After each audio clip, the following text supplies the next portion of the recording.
You have made my day. You have made my day.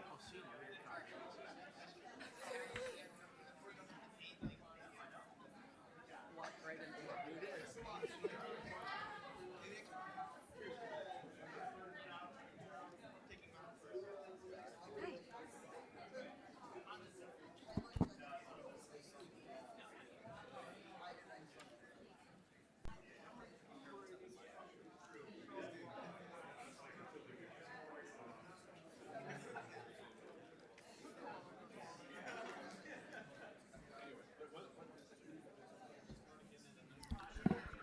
All right, good morning, everyone. For those who don't already know me, my name is Katie Culver. I'm the director of the Center for Journalism Ethics. Thank you for that round of applause. I really appreciate that, Renee.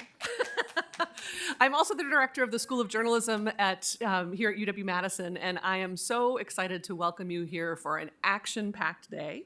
I'd like to first start out by thanking our sponsors, the EVU Foundation, which is the charitable arm of the Capital Times, Craig Newmark Philanthropies, the MG&E Foundation, the Wisconsin Center for Investigative Journalism, Wisconsin Watch, the Wisconsin Newspaper Association, and the Wisconsin Broadcasters Association.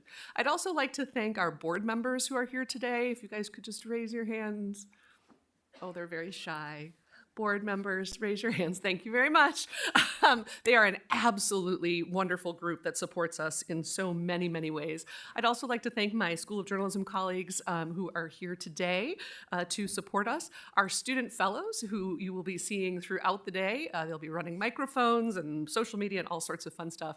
And then also my thanks to our indomitable Center for Journalism Ethics Administrator, Krista Eastman. So let's get this day rolled. Yay, Krista.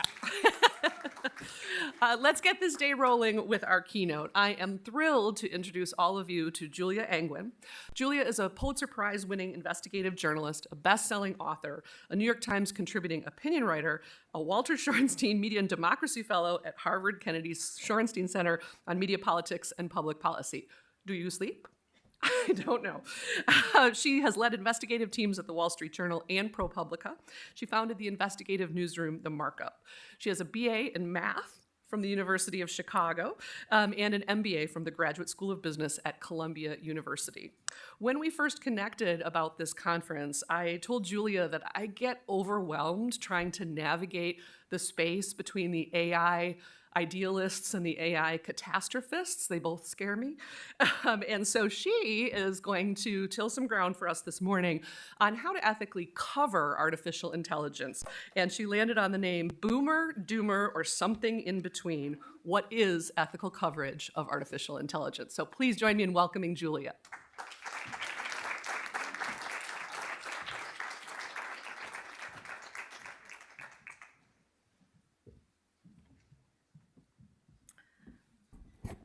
Okay, good morning. It's great to be here. Thank you.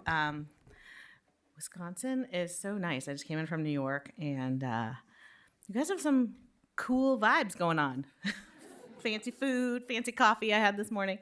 Really different than when I first came here when I was at the University of Chicago, and we would come up to Madison for fun weekends, which I think tells you something about the University of Chicago. but I feel like it's really awesome. So I'm really happy to be here, and I love talking about journalism and AI. So this is a mixture of my two favorite things. So I'm going to get to it. But first, I just want to start with a little bit about me, because you might wonder, why do I have any authority to tell you anything about any of these topics? So just a brief background. I am a child of Silicon Valley. I grew up in Palo Alto in the 80s when computers went from the size of this lectern to something on top of a table. And it was like super exciting. My parents moved there to like be part of this like personal computer revolution. At that time, it was not a financially lucrative, exciting revolution. It was more of like a hobbyist kind of thing. But it was the world I grew up in. And I grew up with this idea of technology as like this empowering force, right? And I loved it. I really thought that I would go into that field. But I fell in love with journalism at my college newspaper, and eventually became I realized after a couple years in journalism that I was the only person in the newsroom who knew anything about programming, coding, so I ended up being a tech reporter. So I've been a reporter covering the technology industry for multiple decades. I'm not going to give you a number.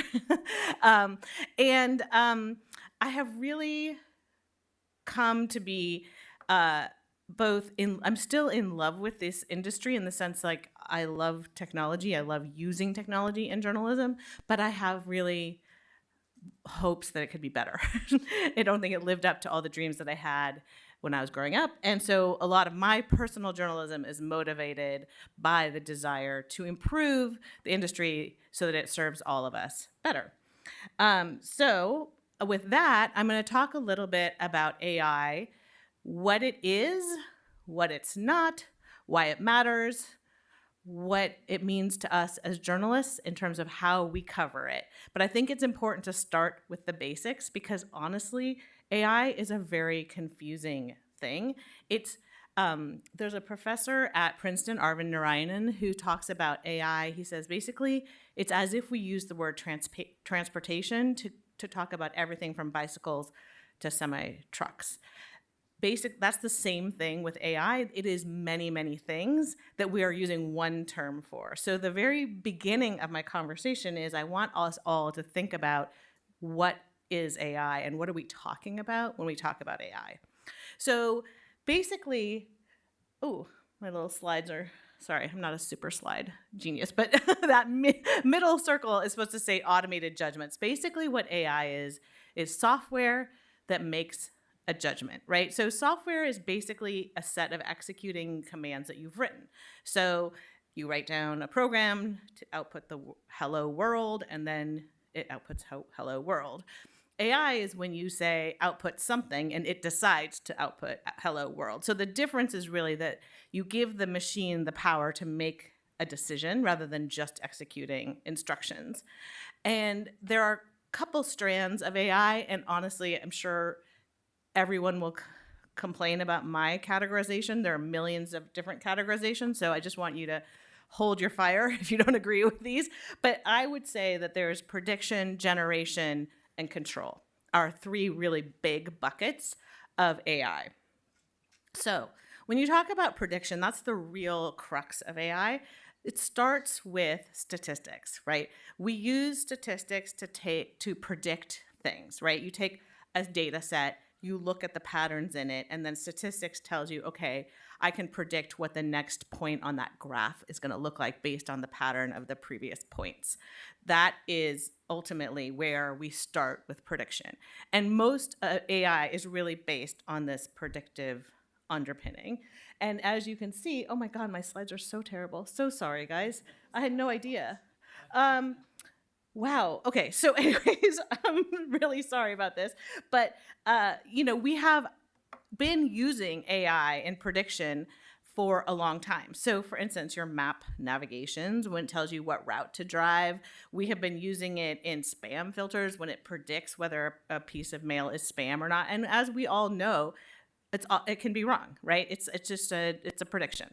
So we are basically, I think it's worth thinking about the fact that AI is sort of that basic thing that we already know, which is like statistics that helps us predict things.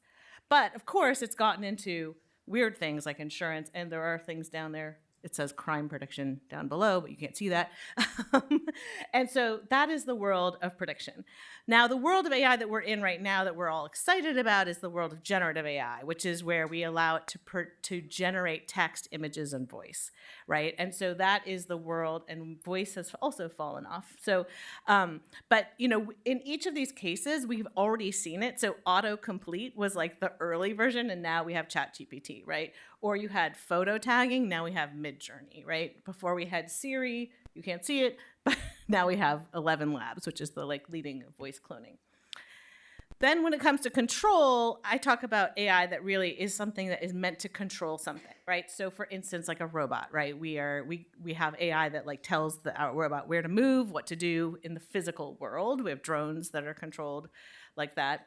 And then we have AI as a boss, right? AI is now overseeing humans in Amazon warehouses, Uber drivers. Okay, this slide is so ugly, we have to move on. Okay, so so the question is, when we conflate all of AI into one thing, what do we get? What we get is this kind of thing. And I'm really sorry to these authors of this paper, but this is sort of the pseudoscience that has led to a lot of the conversation around AI.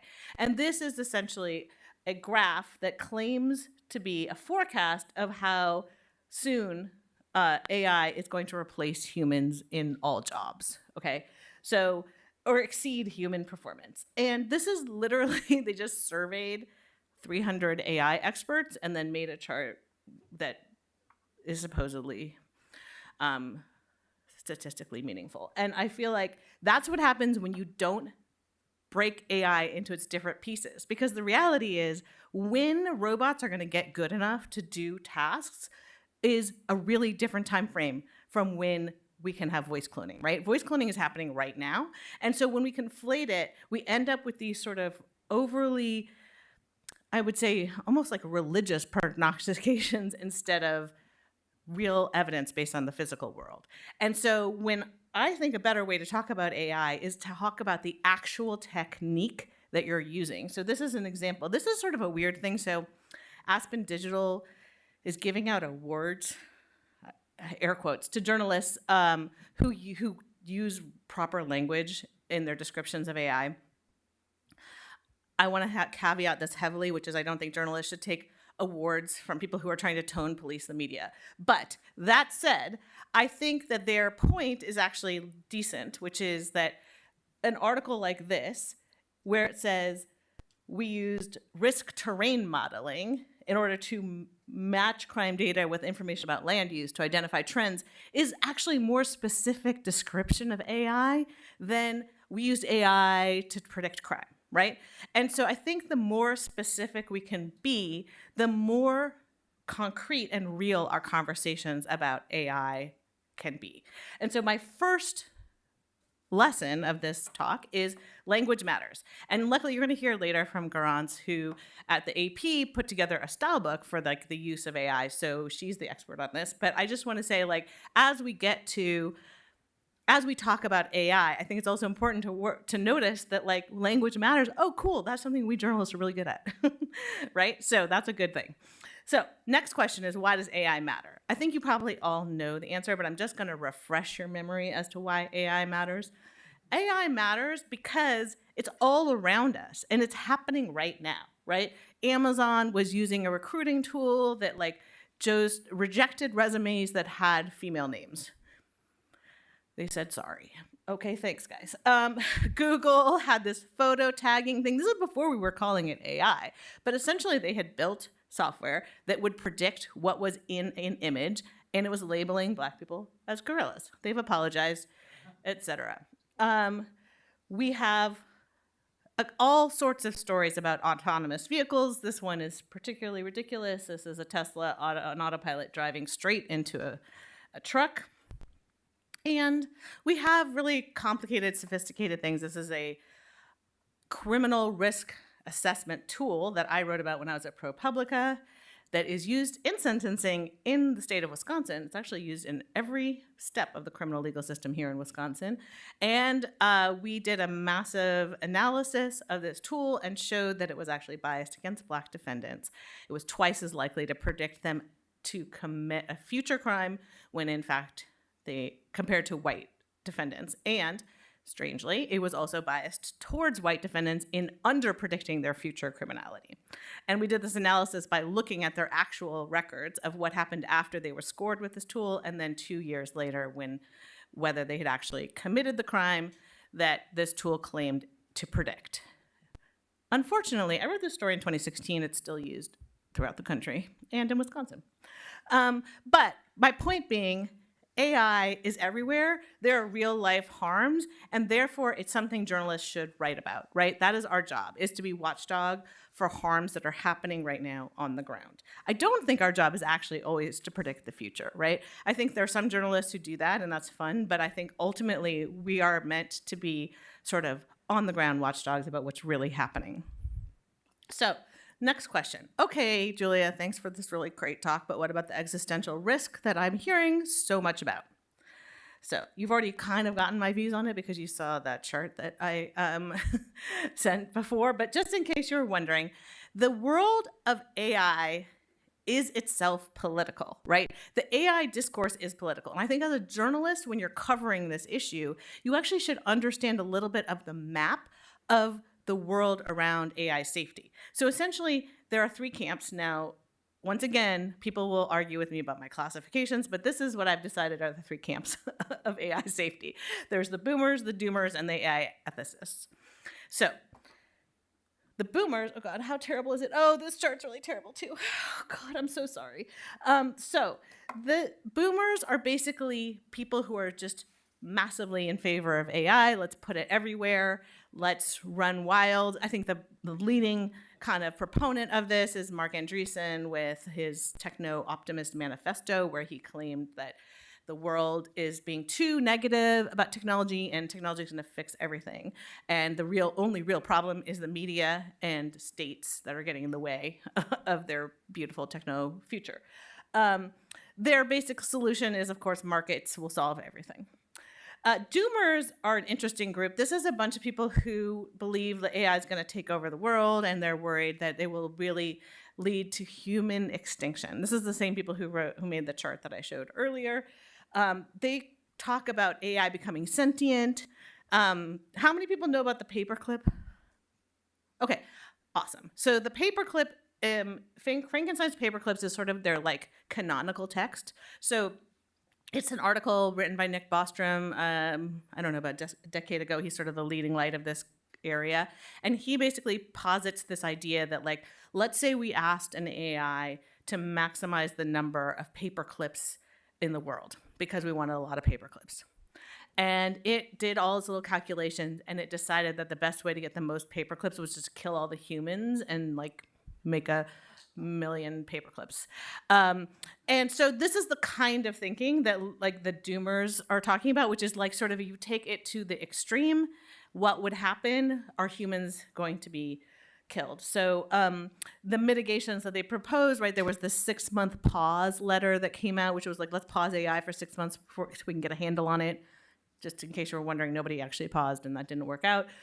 They wrote a letter saying human extinction, we need to focus on it, it's a big deal. Nobody paid attention to that. But the doomers is a big camp in the AI world.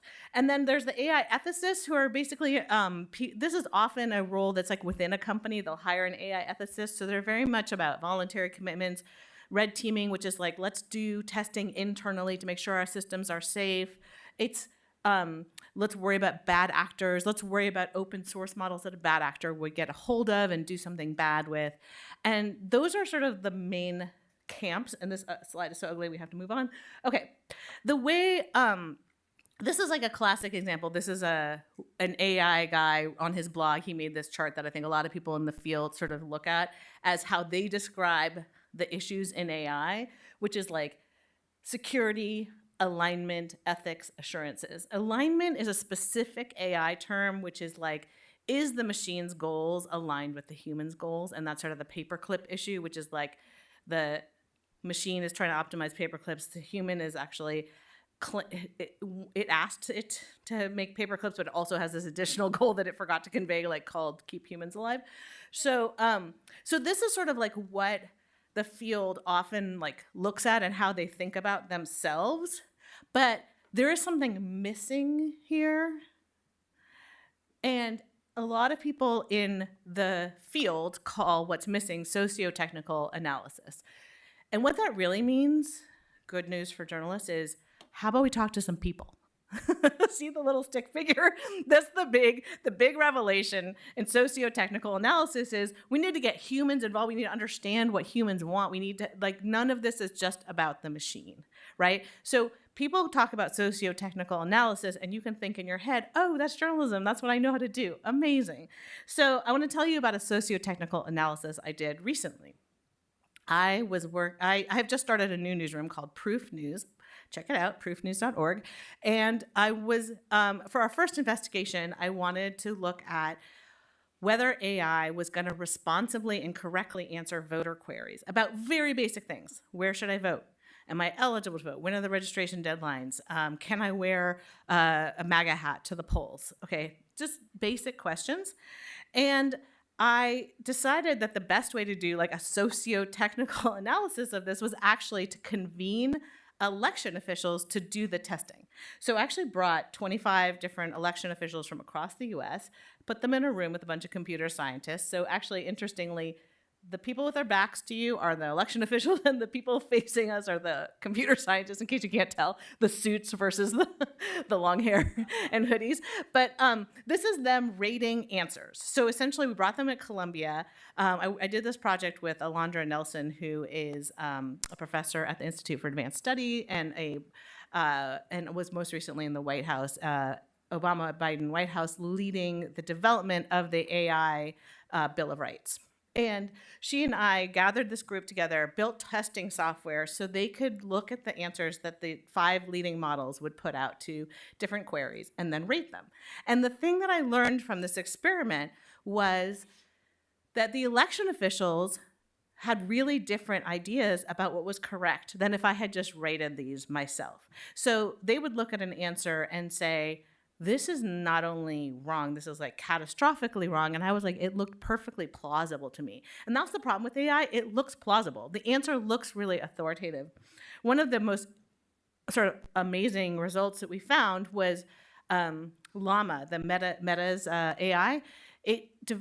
We asked, can you vote by text? And it said yes. And it developed an entire thing called Vote by Text, how to register for it. Here's how it works. It's like, no, this does not exist. And by the way, we brought that to Meta. They said, we don't care. And it still says that. So if you want, you can go ask it. So we found actually in this rating that more than 50% of the answers were inaccurate. And many of the election officials said they were harmful and biased. So this was sort of my experience with socio-technical analysis, which is like basically what I'm calling reporting, but with like a little bit more quantitative measure to it. Because the reality is with AI that you can't just take one output. You have to test a whole bunch because otherwise it's just an anecdote, right? So I wanted a larger sample size. So this is our output from that testing. And so I tell you all this to say that when you look at the whole AI landscape and you say, oh my gosh, there's the boomers and the doomers and the ethicists, but in reality, I just want to say journalism still matters because we are the ones who know how to talk to people on the ground, to do the testing, to ask experts, what do you think of this AI output? Is this the correct thing? So finally, I mean, we got to ask, right? Will AI destroy journalism? We're at a journalism conference. I think you can't escape this. This is the elephant in the room. And I think there's a lot of reasons to be worried, right? AI basically superpowers the creation of fake, plausible sounding text and fake, plausible looking images. That is coupled with the fact that the information gatekeepers, who basically are the ones who decide what goes through and not, have decided they're not interested in gatekeeping, right? So Google, Facebook, X have all basically said we're not really policing this stuff. I don't know if you guys have been paying attention, right? Facebook and Google have been basically cutting back on news altogether. And X obviously has not only cut back on news altogether, but banning journalists they don't like and promoting fake news. So we're in a basically a free-for-all situation where there's an unlimited supply and no gatekeeping. So I wrote an op-ed about this in the Times in the fall, basically saying like this is going to lead to a really bad situation. The internet's going to get pretty ugly because we're going to have this flood of information that is not plausible. And the reality is not only is that trouble for the reader, but it destroys the trust in everything, right? Because once you start realizing that you can't trust certain things, then you're suspicious of everything. And so I think when you couple that to the long-term trends of the loss of trust in news, right, we are in a very bad situation. I don't know if you can see, but the one line that's going up and has now passed them all, which is the people who have no trust at all in news. So that is a very disturbing trend, right? So we're already in this trust deficit, and then you add this flood of AI that is going to increase the lack of trust. And so I think that really the lesson for journalism is we have to rebuild trust. And I am not alone in thinking this, nor is this an innovative thought, but I still want to emphasize it because I think it's so urgent, right? There is so much work going on, right? There's the Trust Project. There's people who are what I love is more and more news sites are putting up these like principles of like how we do our work. Because I think for such a long time, we assumed that the audience understood the rigor that we applied to our work, and now we're realizing we need to communicate it. I love the Colorado Sun has a little thing saying like we won't use AI in our coverage, which I think is I really appreciate that. Like the audience should know whether you're using it or not. And then there's the rise of the methodology, right? So a lot of news outlets are using the methodology. Sorry, I don't know why I made it angled, but this is a story by Leon Yin, who I think was going to be here, sadly, my former colleague, and he's at Bloomberg. He did this fantastic analysis of OpenAI and, published like how they did their testing, which is something I've been doing for years, and I just love that it is like now spreading throughout the industry. So I think all of these things are helpful. And I will say that my personal answer to the trust question is my new newsroom proof. I basically want to put the methods first. So on every story, we are going to have an ingredients label, which is like, what are we testing? How did we test it? What did we find? And most importantly, what are the limitations? The reality is there are always limitations. Just like there is so much fake news out there, I think there's also a lot of false certainty. The reality is the truth is something we're always chasing towards, but we never quite get there. And so being honest with our audience about what we know, what we don't know, what needs to be known, and still what needs to evolve, what we hope someone will build upon our work, I hope the bet I'm making is that this is going to help increase trust. We'll see. But I think the lesson from this trust is that transparency and accountability is our way out for trust. And so I hope that we can all work together in journalism to increase that. So I'll end here. Thank you so much, and I'd love to hear questions.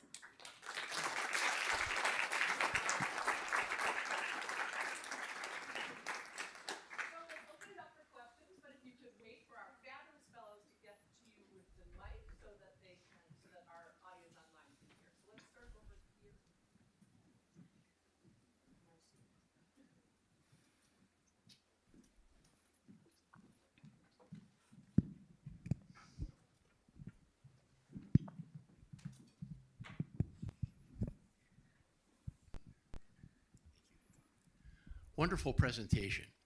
So I have two big ethical issues with AI, and I'd like your comments on them. One is when search engines are out in the world searching websites and gathering information, no one, it appears, has edited out the hate sites, the conspiracy sites, the misinformation sites. So all of that gets plugged into the AI database. And then my other issue is AI seems to totally ignore copyright. Anyone in this room who has published anything has had their work searched and incorporated into the search engines without permission, and used in many ways without permission. So what are your thoughts on those two issues?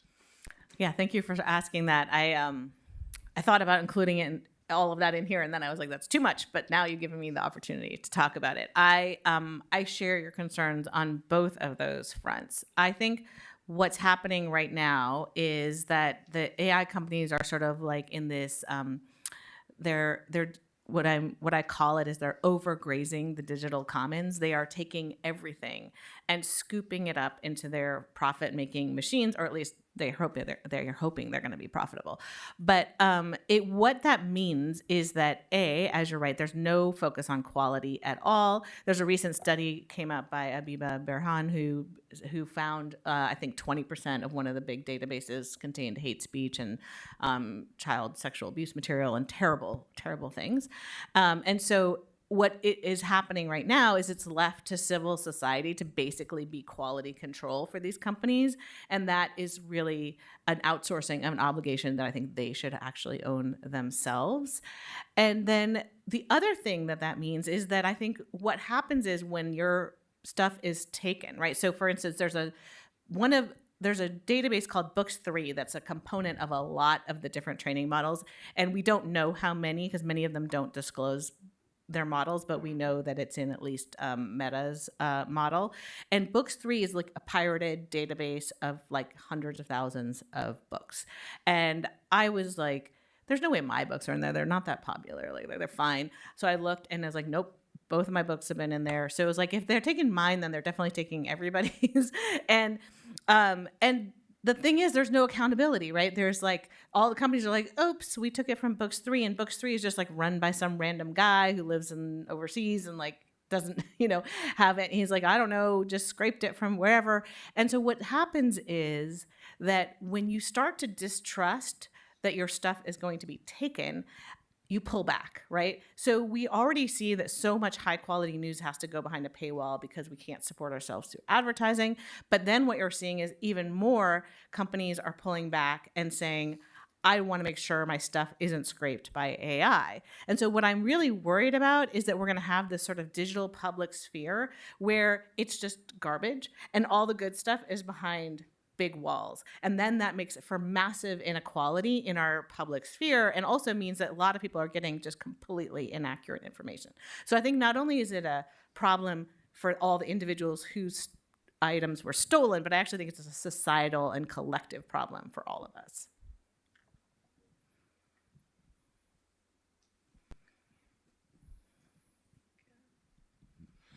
Hi.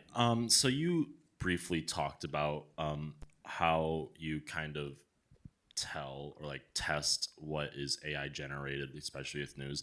Can you go over that a little bit in more detail about how you break it down, how if something is written by a person or written by AI? Oh, detection. Yeah. So AI detection is actually right now, all the best research shows it's pretty undetectable. Sometimes you can find it, and there's definitely like situations where journalists and investigators and researchers have found things that have a little telltale sign. And luckily, we're still at a point where the images, there's usually something weird that you can find, but it's getting better so quickly. And with text, honestly, you can only really guess. Like there are some phrases and words that you can test and see if they're in there, but it's not definitive. And so that's a real huge problem for trust, because there's no way to really tell. You will never really be able to determine it. And so when I'm talking about AI testing, I'm actually testing the outputs to see if they're accurate. But I'm not actually out there trying to find whether I can identify AI in the wild, because it's not really a solvable problem at the moment, which is a huge problem.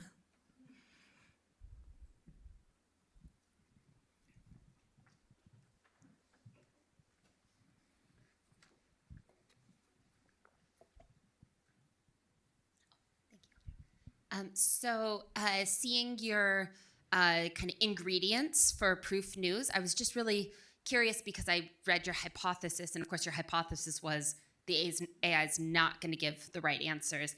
And I can appreciate why that's how the scientific process works, but I could picture that maybe a reader might see that and be like, see, look, they went into it already thinking AI wasn't going to be good, whereas we as general journalists, we maybe go in with that idea, but we don't put it out there usually. And so it looks like maybe we went in, fully objective. I didn't know what I was going to find or whatever. Yeah. So how do you think about that?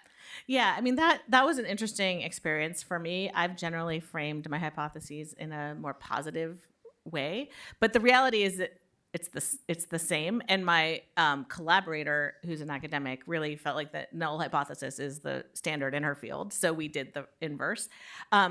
The reality is you're testing one way or the other, right? But I think I agree with you that I don't love going in with like an assumption, but we also had done enough preliminary testing to know that there was something amiss, right? And so it's also a little disingenuous to say we thought for sure it was going to be super awesome, right? So the truth about a hypothesis is I think the best hypotheses are things that you already have a tip, a hunch. You've done a little bit of testing, right? You don't just create a hypothesis out of thin air. It really should arise from reporting. Similarly, when I was doing the investigation on criminal risk scores and that software that's being used to assign people a risk, I came up with the hypothesis to test it because actually at that time, Eric Holder, who was Attorney General, had given a speech.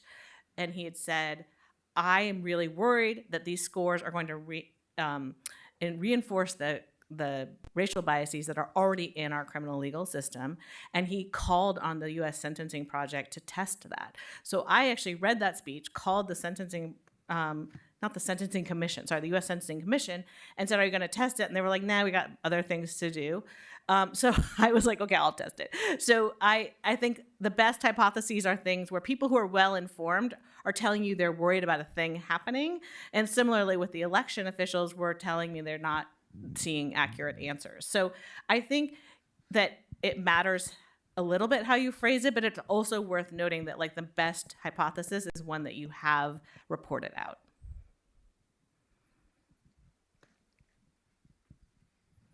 I'm interested in the difference between using AI as a tool versus as a means of generating work output.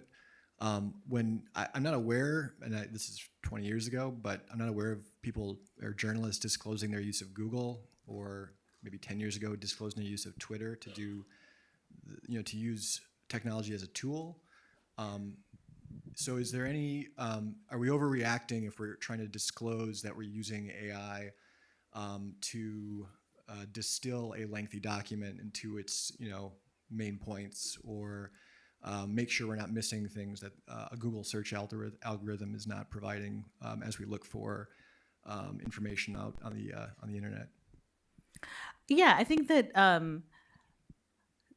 going back to my original point about distilling what we mean by AI helps answer that question, right?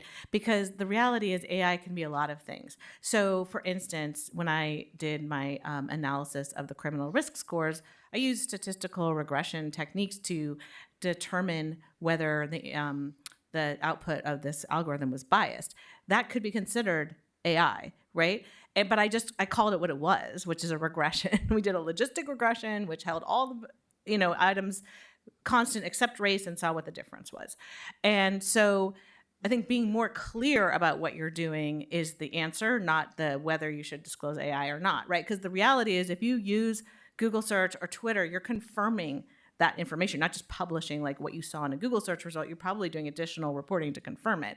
And so if you use AI to like a generative AI to summarize something, like either you should disclose, like, I don't really know what this thing is, I'm just relying on AI, I'm relying on ChatGPT's summary, or you have to read it yourself and determine whether that summary is accurate, right? So I think the test is, what are you using, and then how do you disclose it? I think transparency and specificity are the key there. Yeah, hello. I wanted to make the point that I don't think fake news necessarily requires any technology, whatever. I'm old enough to remember the story about the award-winning journalist at the Washington Post who prepared this award-winning longitudinal study about life growing up in the ghettos of D.C., which turned out to be totally a fabrication, as well as the very innovative cub reporter a few years later at the New York Times, who provided brilliant coverage from all over the country on different issues without ever leaving his office.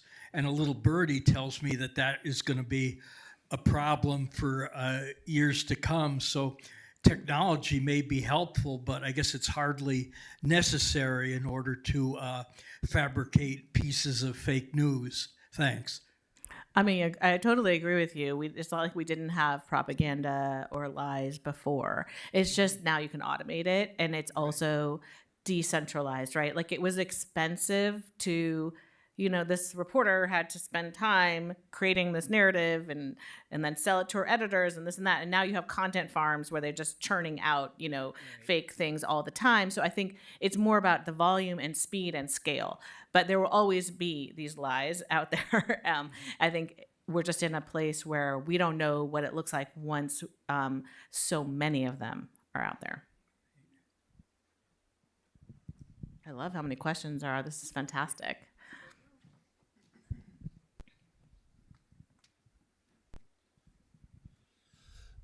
I noticed that video AI has been worked into the video industry a lot more too, and we even have it's even working its way into movies now too, where along with the voice and everything. How is this going to affect journalism for the video and audio portions of things? Because you have people like Darth Vader's voice in AI now, because you have they've given their rights over to movies and whatnot. What's to stop that from having like David Muir on TV being portrayed in AI? I guess Yeah, I think that they're like, once again, this is partly like about what is AI, right? So there's a lot of AI that's actually pretty helpful in the movie industry. You know, there's some video editing tools that will just remove some of the like ums and the ahs and the like weird blank spaces that are just helpful for video editors, and uses AI in some sort of predictive capacity.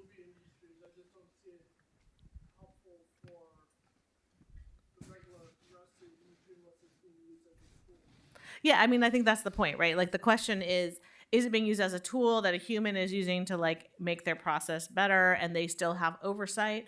Or is it like what's happening in voice cloning, which is really the most terrifying right now? It takes 30 seconds of audio.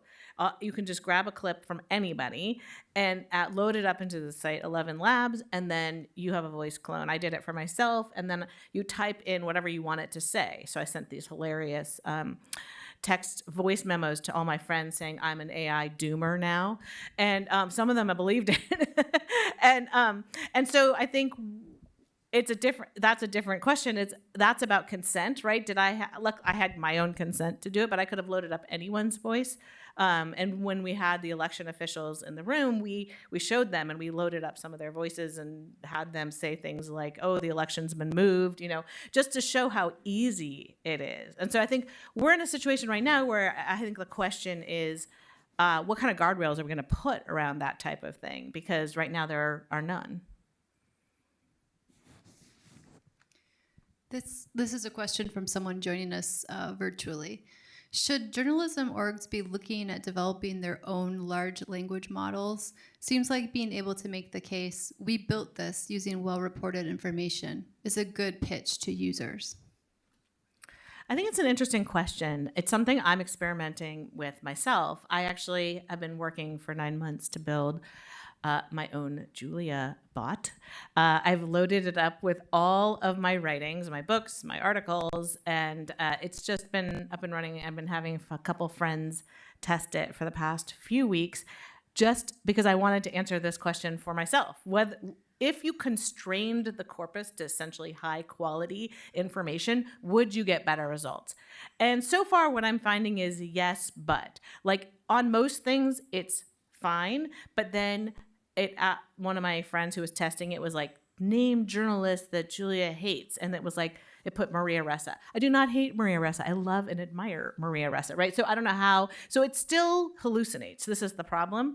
So I think there's a certain element of this, of the way that this model works, where all it's trying to do is predict words that are near each other, as opposed to trying to predict what is accurate, that I don't think is necessarily going to be overcomable. That said, one of the things that I think is interesting is if you ask Julia about like what is the problem, like why should we worry about privacy or why should we worry about tech monopolies, it gives you a stronger answer than one of the bots that's owned by one of those companies, right? Where they say like mealy mouth, well, privacy is something you should think about and it's very important, blah, blah, blah. And my thing is like, you know, like a lot more strident and actionable. So there are differences. And so I think we're all learning about whether these tools are useful in these more constrained environments. I know Bloomberg has built their own GPT. I think other news outlets are also thinking about it, but it's also really expensive. And I'm just thinking in a world of such restrained resources, whether it's worth it is not clear to me. I have a question that's kind of the other side of this, that AI is causing people who are already suspicious of AI and are concerned about, got to make sure this is correct and isn't just fake. And I'm not talking about like conspiracy theorists who aren't going to believe anything, even shown the facts.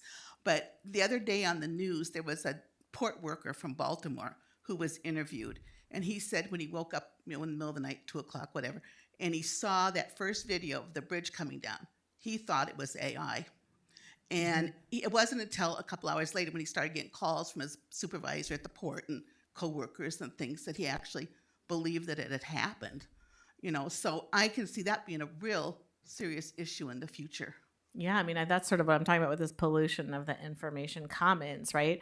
Is that once you pollute it with all this fake stuff, then no one believes anything, right? And this is a classic problem which we faced with the environment. I often compare our sort of data economy now to the environmental pollution problem that we had in the 60s and 70s, where, one plant might be emitting all this pollution, but then everybody in the city is suffering, right? And the fish in the river were suffering, and the rivers were catching fire. And so it becomes a collective problem, even though it's just a few places that were emitting that information. And so I think we're in a similar situation where this all of this information is polluting everything, and it causing, I think, even more fracturing of our society than we have already.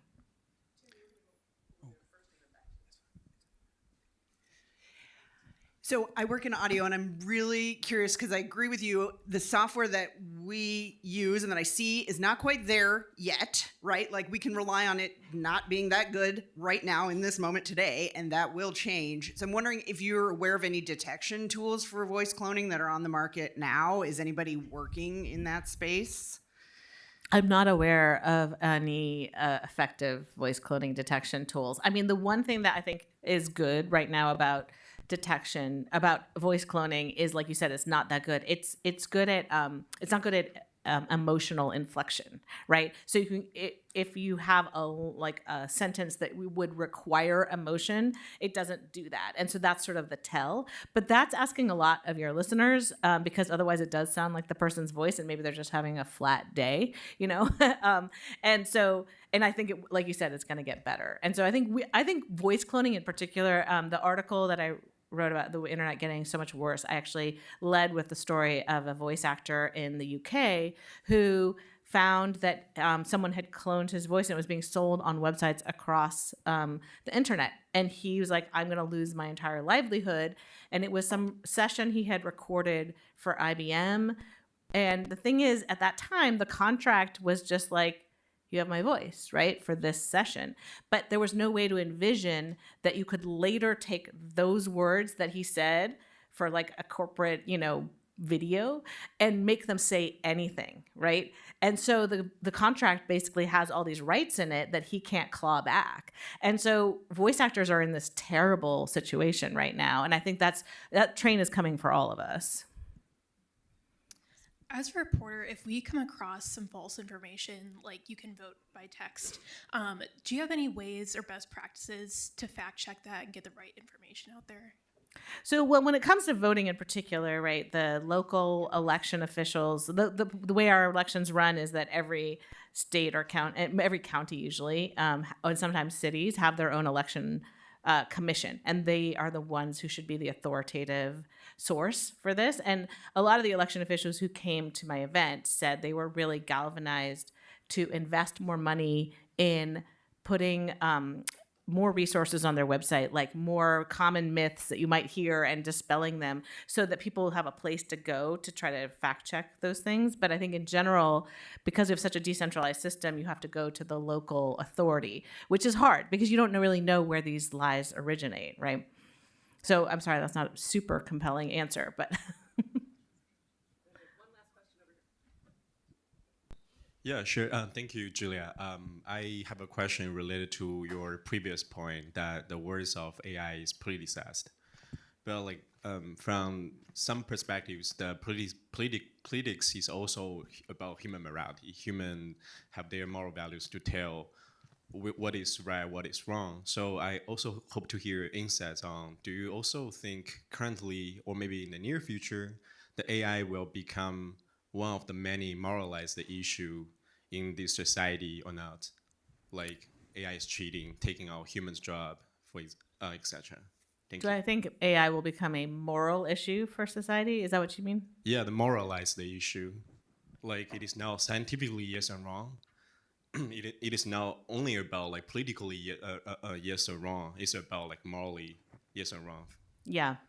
I think it's always important. Another thing to think about when talking about AI is A, be specific, and B, don't anthropomorphize it. So these are kind of the two rules around reporting on AI. So don't try to treat them like an entity themselves with morals. They are programs written by humans. And so I think it's always important to like go back to the humans who built it and say, what were you trying to do, right? Like, why are you Meta? This is a conversation I've been having with Meta for weeks now. Like, why are you totally okay with building a tool that tells everyone they can vote by text? And they continue to point me to their terms of service, which basically says, use at your own risk. Everything in here is not true, probably. Which is like, okay, that's one way to live your life, right? But then that is, I think, kind of an immoral position, right? But that's a position that's immoral on behalf of Meta, not on the AI. You know what I'm saying? So I think I would just leave you with that thought of always try to talk about the humans who build it and holding humans accountable and not talking about these machines as if they are human. All right, thank you so much. Thank you so much.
lunch is right out there. Yep. Yep. Yeah. Awesome. But yeah, you definitely should connect with him for your job search.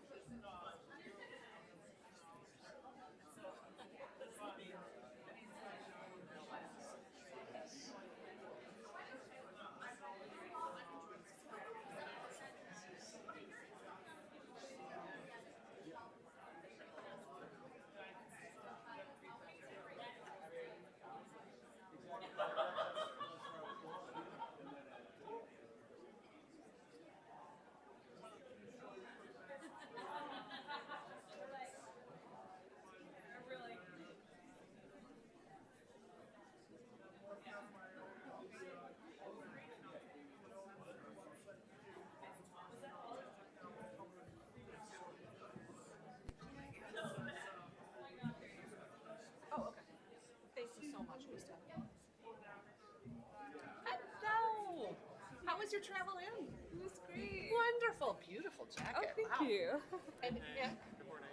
Is it Diakopoulos or Diakopoulos? Diakopoulos. D. Yeah. That's what I thought. That's all right. Someone else used a die, and I was like, I don't think so. I mean, I'm Greek? fine with, yes.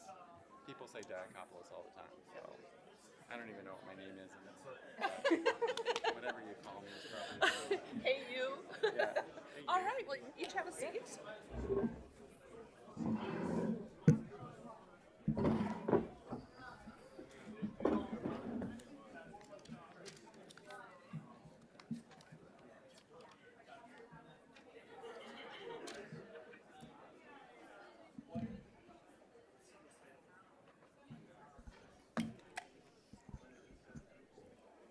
And you both have a green light. Yeah, you do. Yeah. So the mics are ready. All right, everybody, we're going to get started with our first panel. Thank you again to Julia for an absolutely phenomenal keynote, so incredibly thought-provoking. And to all of you, rockstar questions. The professor really loves you.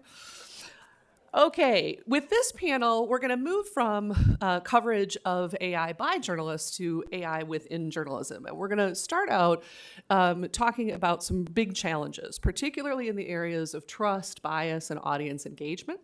I'm delighted to introduce you to Nikita Roy, who's a Knight Fellow at the International Center for Journalists, the AI journalism program lead at the Newmark J School at the City University of New York, and the host of the Newsroom Robots podcast, which I highly recommend. I'm a podcast junkie, and that's in my regular rotation. And then happy to introduce you as well to Nick Diakopoulos, a professor of communication studies and computer science at Northwestern, which we here at UW-Madison call that minor university north of Chicago, where he's also the director of the Computational Journalism Lab. So welcome to both of you. Thanks so much for being with us today. I was thinking if I asked generative AI to give me some, panel names that will draw a smile, panelist names that will draw a smile, it would be Nick and Nikita. So, all right, so I'm here all week. Don't forget to tip your servers.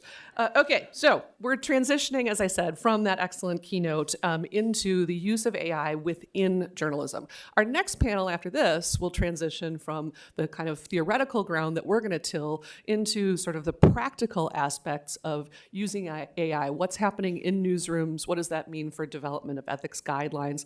And what does it mean for the capacity for original reporting? So let's set this challenge table here right now in our time together. I want to start first in the area of AI literacy. And I'd like to clarify some terms. Julia did a great job, and I do apologize. Your slides were perfect when you sent them to us, and we messed them up. So, when I talk with people about AI right now, it's almost entirely in the area of generative AI, but we know that it's about so much more from virtual assistants to self-driving cars.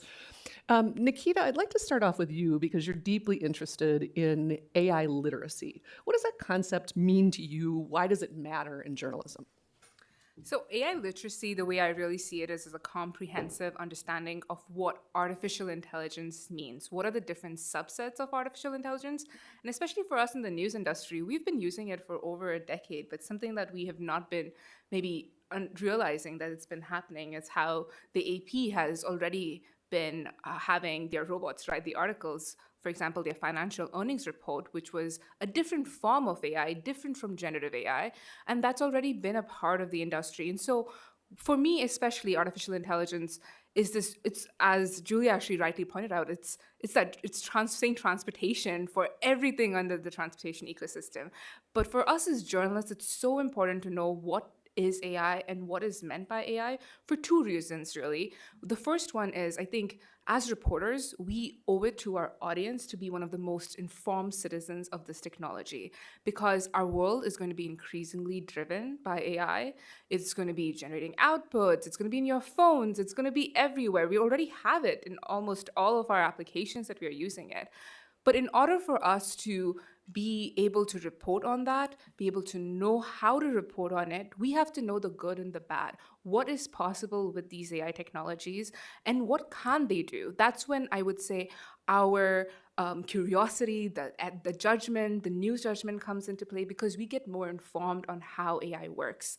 And the second reason really is that AI is a transformative technology, and it is going to be changing the way the news industry operates. It's going to be changing jobs.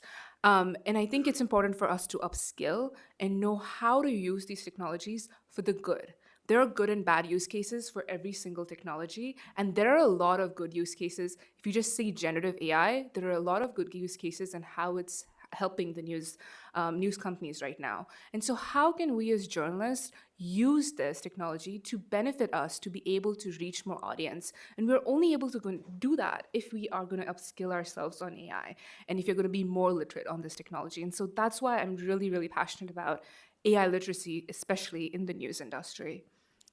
Nick, how about you? What role does journalism play in helping people be literate? And honestly, how literate are we within industry already? Yeah, I mean, I think it does play a substantial role in helping to upskill, to use a buzzword, the public in terms of what AI can and can't do.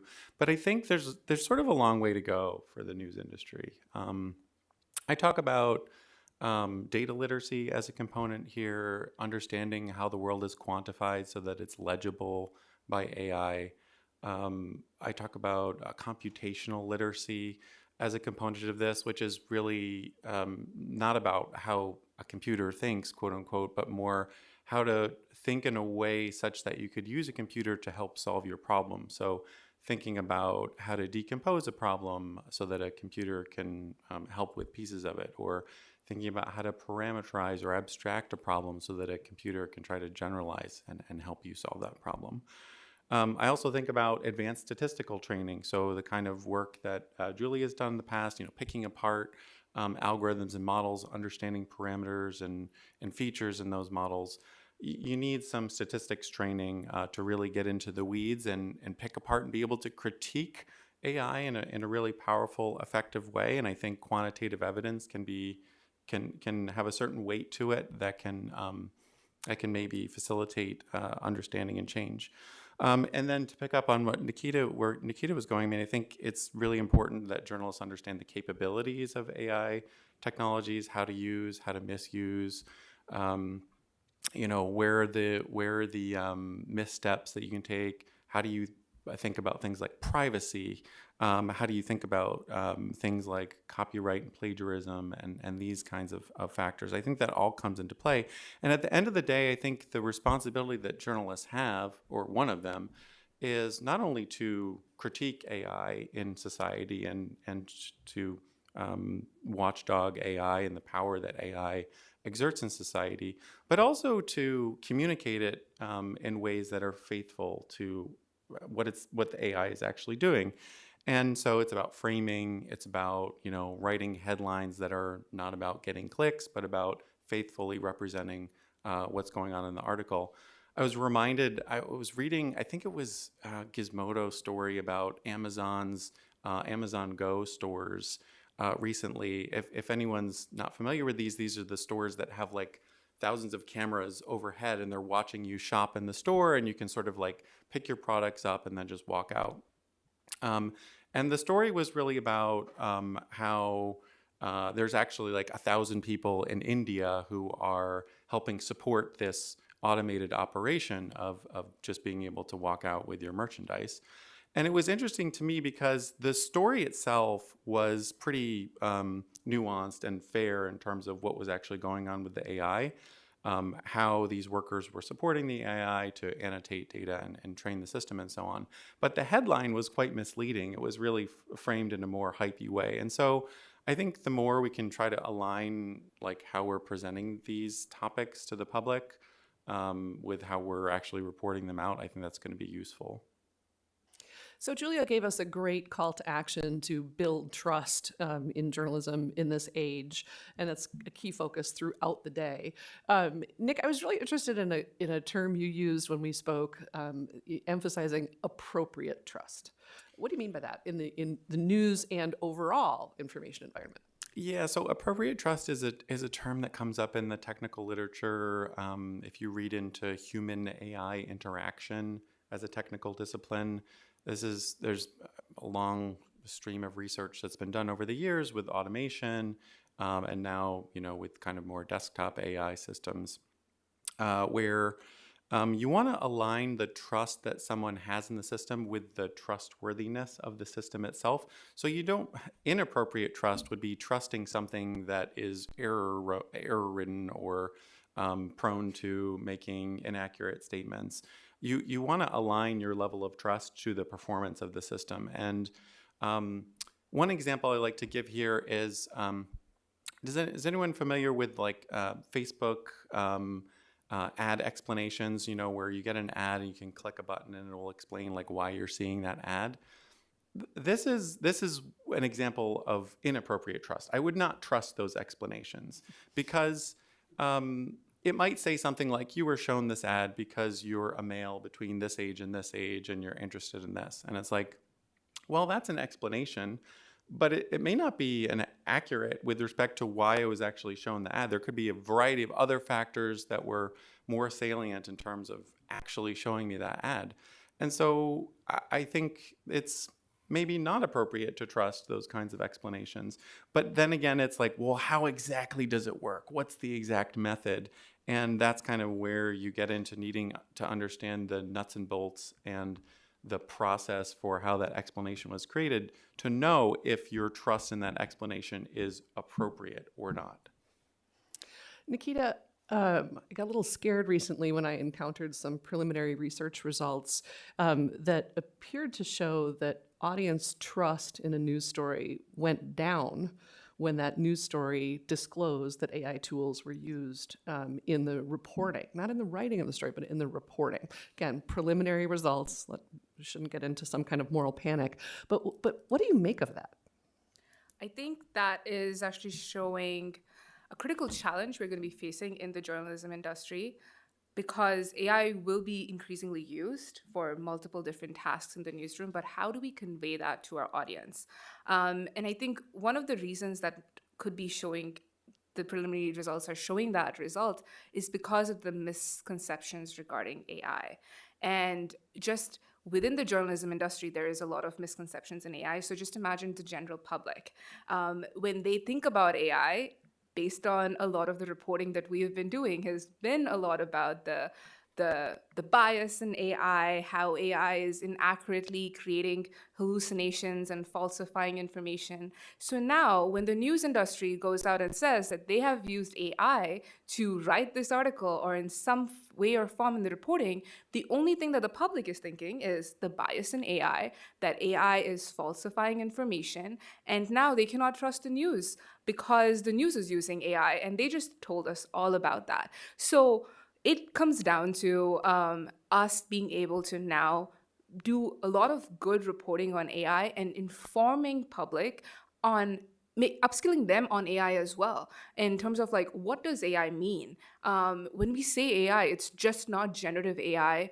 The news industry has been using AI. How has the news industry been using AI? Why are articles written by the Associated Press for their financial corporate earnings report trustworthy? And how have they been doing that for nearly a decade now? That's a different form of AI, but AI has been writing the news, if you would say, in that way. So I think we have to be talking a lot more and be transparent, of course, but talk a lot more about how is AI informing or helping different parts of the news cycle, and where are they coming into play?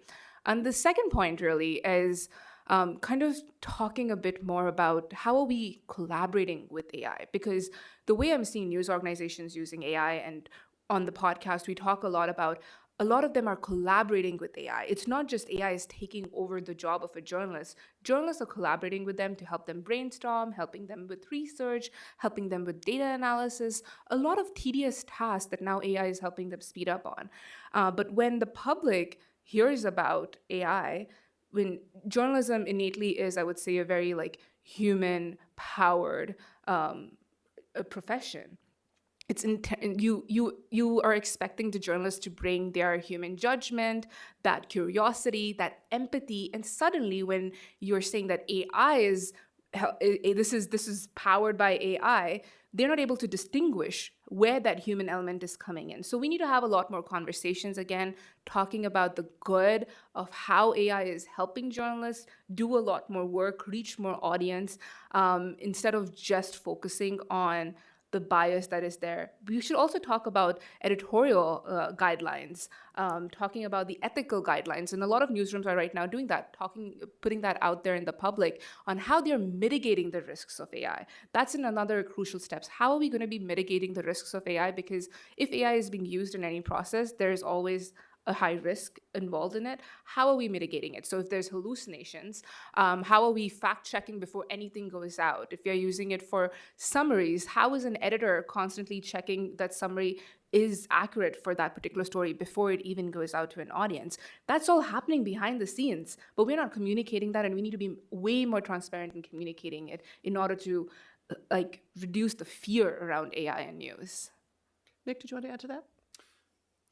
Yeah, I wanted to kind of go back to your initial question prompt, which I think was about this. You said it was a study that you saw about kind of credibility, and I did see a meta review that was synthesized. I don't know if it was the same one you saw. It was a meta review that synthesized about 30 different studies that studied like how you label automated content and the impact that has on the audience. And I think the takeaway from the meta review was something like there's a potential for a very small negative impact on credibility when you label something as automatically generated, but there's also a lot of variance. So it depends on like the type of content and the type of expectations that the audience has.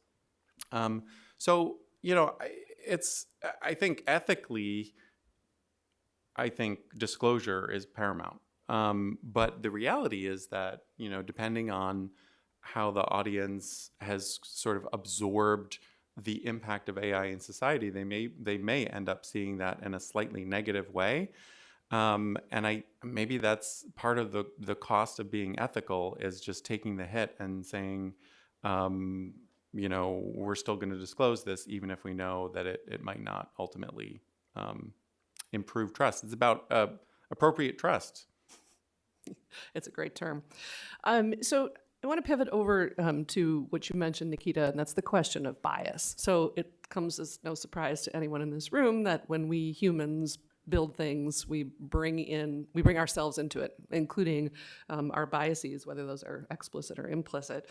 You know, in one now deleted example, BuzzFeed celebrated Barbie by having AI generate images of Barbie in every country in the world. And German Barbie was wearing an SS officer uniform, and South Sudan Barbie was carrying an automatic weapon, a gun. Now, mind you, I'm not talking about BuzzFeed as a news organization because they've closed their news division, but the issue is real. It's a vivid example, but the issue is real across journalism. So, Nikita, I'd love to just explore some examples of this. Where are you seeing bias coming into newsroom output with AI? When we talk about AI models, just to talk about bias, really, I think to set it into context, AI models are really a mirror of the world that we live in because of the training data. And the training data has a lot of bias in it because we as a news industry as well, we haven't been covering people the way with the biased output, maybe not including people of color, not including different sources. And so that's something that we as a news industry have been doing a much better job in recently. But when you talk about the training data, those biases within the data are all there. And so that mirror comes out in the output that we're using. I would say AI in the newsroom, really, I'm seeing a lot of editorial judgment being the last step before anything AI generated ever goes out. So they are able to mitigate all of those risks of bias and not be able to produce something that just goes into production without a human looking over it. So the first thing with all of these AI systems is human oversight. We need human oversight. There has to be a human in the loop in order for these AI systems to function and mitigate the risks of it. But in talking about the biases, there have been a lot more examples in terms of how these outputs are biased. One example I had from the podcast actually was Gregory Gondway. He's a researcher over at the Harvard Berkman Klein Center. And he studies specifically the use of ChatGPT and generative AI in the African subcontinent and how journalists over there are using it. And they use it a lot to help them with like grammar correction, to make sure their flow of articles are more logical, structured, and to get out these articles quicker. But one thing he was talking about, they had to be careful about, was when they were asking ChatGPT or prompting it in any way to write something related to a country in Africa, it would always include some sort of negative connotation about the country. The same thing if you do, with the US, it would never include anything negative and would talk about how great the US is. But when you're talking about something like Kenya, it would always relate to something about the corruption, the crime levels. There would always be some sort of line that these outputs were generating for the journalist. And again, that was showing the bias. And he was talking about the term data colonization, especially for the African subcontinent, because he was like, all of the training data that exists, especially of the global South, comes from a Western perspective. The African subcontinent, a lot of their data is not digitized. A lot of their government data is not digitized. And so as a result, that hasn't gone into these models. What's gone into the models is news that has been written about the subcontinent from a Western perspective, and he calls it the modern form of colonization, where the data is not coming from them, but it's coming from a different perspective that's feeding these outputs. And as a result, people are going to increasingly use these outputs that might be having these hidden biases. We've been seeing the same things, like if you talk about like Israel-Palestine, if you say it in English, it has a different perspective from what is in Arabic. Again, it's mirroring what's in those languages and the output that is the data that it's been modeled on. And so I think as a result, something that we as journalists need to be very, very careful and vigilant about is the bias that might just be perpetuated accidentally by these outputs. And so that's why human oversight has to always be the last step, especially with generative AI products. Yeah, that's a really fascinating concept, data colonization and the implications of this trading data. I mean, look, if we're reflecting reality, South Sudan Barbie should not have an automatic weapon. U.S. Barbie should have that weapon, right? It's reality. So, Nick, can you talk about the implications of this bias? What does this mean for us in news, and what are some of the ways we can adjust what we do to address it? Yeah, so, when I think about bias, and these are really great examples that Nikita is pulling up here, I also think about how everything is biased. Everyone has a bias. And while I think it's appropriate for news organizations to have oversight over these models to assess bias, it's also, let's be clear, that's so that they can impose their own bias over how they think the world should be represented. Now, this can get very politically very quickly, right? But I think it's important to remember that everything has a bias. So it's not about debiasing. It's not about having an unbiased model. If someone says, we're going to unbias this, I mean, that's just bullshit. That means they want a different bias reflected, or they want to shift the orientation or the perspective. So let's be clear about that. Now, if as an ethical procedure, a newsroom has guidelines, a style guide, we write about certain groups of people in particular ways, that's fine, that's great. And maybe there are ways to test these models to ensure that they are mostly adhering to those kinds of guidelines. So if we're talking about, undocumented immigrants, there's certain ways to talk about certain groups that are like consensus, ways to talk about people that have been written down these guidelines, and maybe we can do testing. Also, procurement of these models. So I think news organizations need to be a lot more careful when they're deciding which vendor they're going to integrate into their technology system to be able to test, or to have those vendors provide like a set of standardized tests, maybe that are aligned with the kinds of editorial standards that you have in your newsroom, so that you can quickly evaluate and compare, like, all right, how does this model do when talking about immigration versus this model versus this model? We can quickly compare them if we have standard sort of procurement benchmarks, and also just in general, like procurement standards for how we're going to assess the technology that we're going to buy. So I want to turn now to audience engagement. And of course, AI tools give us tremendous opportunities for customization and delivery of news. Anybody who's ever watched a TikTok or a reel on cake decorating, you get the next 10 things served to you are really awesome wedding cakes, right? Not that this has any personal resonance for me, but beyond cake decorating, which I can't do but love to watch, what challenges does customization pose for news? So let me open it up to either of you. What are some of the risks with AI-driven customization, and what are the responsibilities of news organizations? So who wants to lead us off? I think AI-driven customization, so recommendation algorithms, now that's a different form of AI that we're talking about, not generative AI.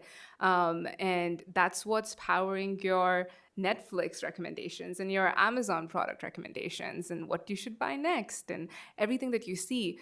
I think when it comes to the news industry, it's a bigger challenge, and I think that's one of the reasons we probably have not seen so much of a great effort in terms of how your homepage is recommended for you or your newsletters, because of this big issue of filter bubbles, that once if you click on something related to a sports related article, and then it constantly just shows you that, or it pushes you in just one certain narrative, or looking at just a particular set of stories. But at the end of the day, with news, and something I think that with the homepage is so important for editors especially, is making sure like the editorial judgment, and like this is the news that you should be informed of. And like when we create the newspapers, it's all of the first, second pages, like you just look at print newspapers, that you outline how news should be. And so we are moving now, I would say, with these customizations from a one-to-many to a one-to-one model. And I think one thing that we should be thinking about for customization is how do we still build in these models with that editorial judgment in it. And so ways in which that could be is that, yeah, you still give them all of their AI-powered recommendations of, if they are only into sports, giving them a lot of those sports news, but maybe sprinkling in a bit of like the politics news, or just information that they need to know if they are living here in Wisconsin, about their local elections maybe, or some sort of information that's related to the school board if they are parents that they need to know. But I think we need to be doing have a lot more conversations on how do we move from a one-to-many model in the news industry to that one-to-one model, because what we're seeing now is that platforms and aggregators like Google News, Facebook, Apple News, they are very customized to you, and that's where audience are moving towards. They are moving towards those aggregators. What in turn is happening is we are losing that one-to-one connection with our audience. They are getting that news from Apple News, Google, Facebook, and they are not getting that news from coming to the New York Times, coming to the Washington Post. And we need to be able to accelerate, I would say, on the AI-powered customization while keeping in mind all of these risks so that we can build that one-to-one relationship with them. Yeah, I would add to that and say, I mean, historically, over the last 10, 15 years, personalization has been exercised in the form of like personalized recommendations, right? Even on news sites, like trying to suggest stories to you that are more relevant based on what the news organization knows about you personally. I think that the interesting thing about generative AI is that it's going to open up a whole other range of personalization, which is about actually tailoring the content to you specifically, rewriting the headline, rewriting the lead, maybe rewriting paragraphs to adjust, find a connection to you personally, to your locality, these kinds of things. So that's potentially the world we're heading into. And so I don't know if anyone's heard of the Open Society ran an AI in Journalism Futures challenge recently, where they solicited scenarios from all over the world meant to get people to think about the future of generative AI or AI in general in the media ecosystem.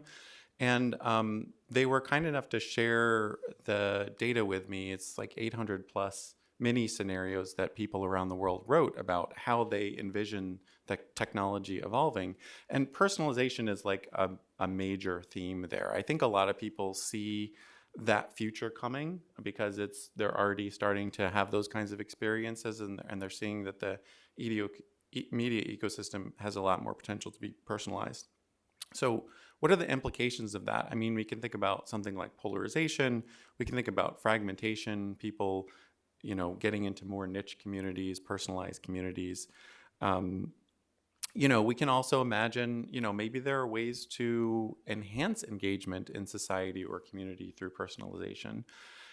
I think at the end of the day, that kind of the ethical question that I see for journalists and news organizations is like, how do you balance the personalization for the individual, like amplifying personal relevance, versus personalization for social benefit, so amplifying societal relevance, balancing those two back and forth. We want to be personally relevant because we know that's useful to you and has value to you, and that's how you want to spend your attention. But balancing that against like what would be a useful way to personalize this information to get you more engaged with your community or your local civic sort of environment. So navigating that path, I think, is going to be an interesting thing. So an ethics question beyond that is, we've dealt with a lot of the responsibilities within journalism. I'm curious about the responsibilities of the platforms. And, this relates to our last question about this as a moral issue. Tech platforms in the United States enjoy this tremendous protection from liability under what's known as Section 230. So if I say that my dear friend and CJE board chair, Phil Haslinger, is dealing cocaine at our events, if I put that in the Capital Times, Phil can sue me and he can sue the Capital Times. If I put it on Facebook, he can sue me, but he can't sue Facebook. They have this tremendous protection. So in the realm of generative AI, specifically generative, what are the ethical obligations of platforms? And do you think that Section 230 is going to continue to protect them? Is it something that Congress should be looking at a carve out of that protection for things that are AI generated rather than human created? What's the role of these tech platforms here? Again, I'll open it up to either of you. Actually, Nick, you picked on Nikita the last time, so I'll start with you. Yeah, I mean, I'm not a Section 230 expert by any stretch. I don't have any legal training, so I'm probably wading into territory that I shouldn't be. My sense is that it's not going anywhere for the time being. I mean, I'm looking more towards the regulatory environment in Europe as something that might moderate the environment that we also inhabit here in the United States. For folks who haven't been following European politics and legislation, the EU's AI Act was passed, approved last month, and will be coming into effect next year, I believe. With various provisions, and thinking about obligations that come from that for things like labeling content. So if automatically generated content is published, there'll be an obligation to label it so that consumers know that it's automatically generated. I suppose that would also apply to platforms, although I'm actually not sure. And so I think there's a lot of uncertainty still about how that regulatory regime is going to play out. But I guess back to the core of the question, like what are the responsibilities of the platforms? And by platform, I also now think of like OpenAI as a platform, although the definition is a little bit different than like the one we've been talking about for the last 10 plus years. I still think it's kind of a speech platform in an analogous way.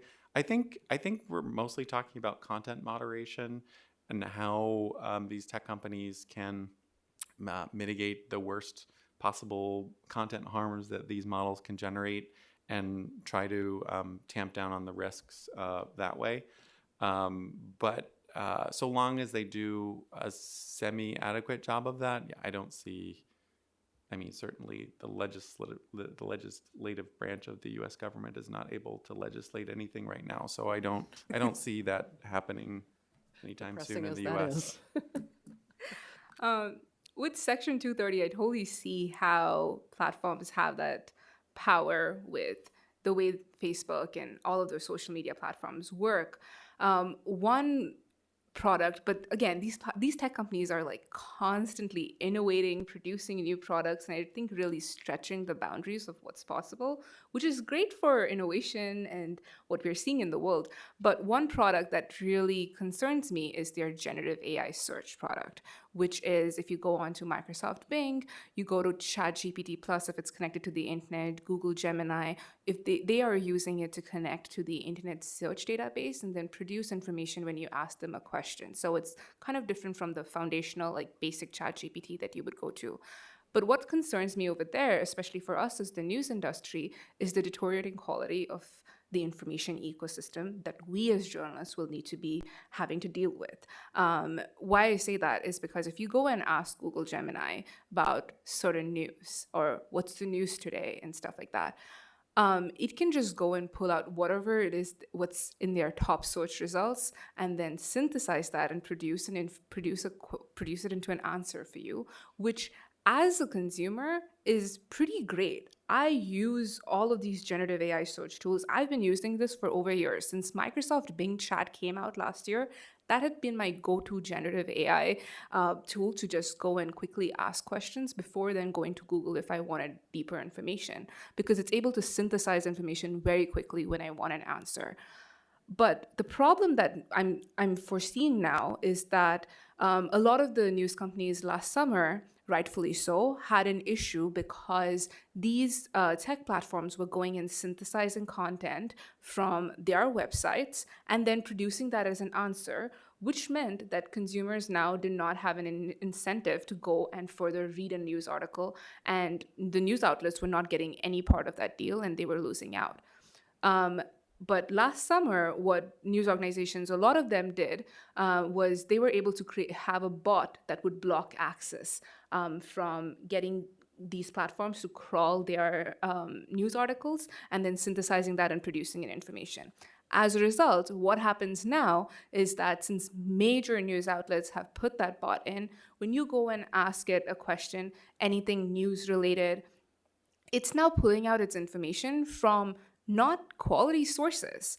And unfortunately for us, I would say, is that we don't have that relationship with audience and we are not able to control what they're seeing and where they're getting their information from. Tech companies do.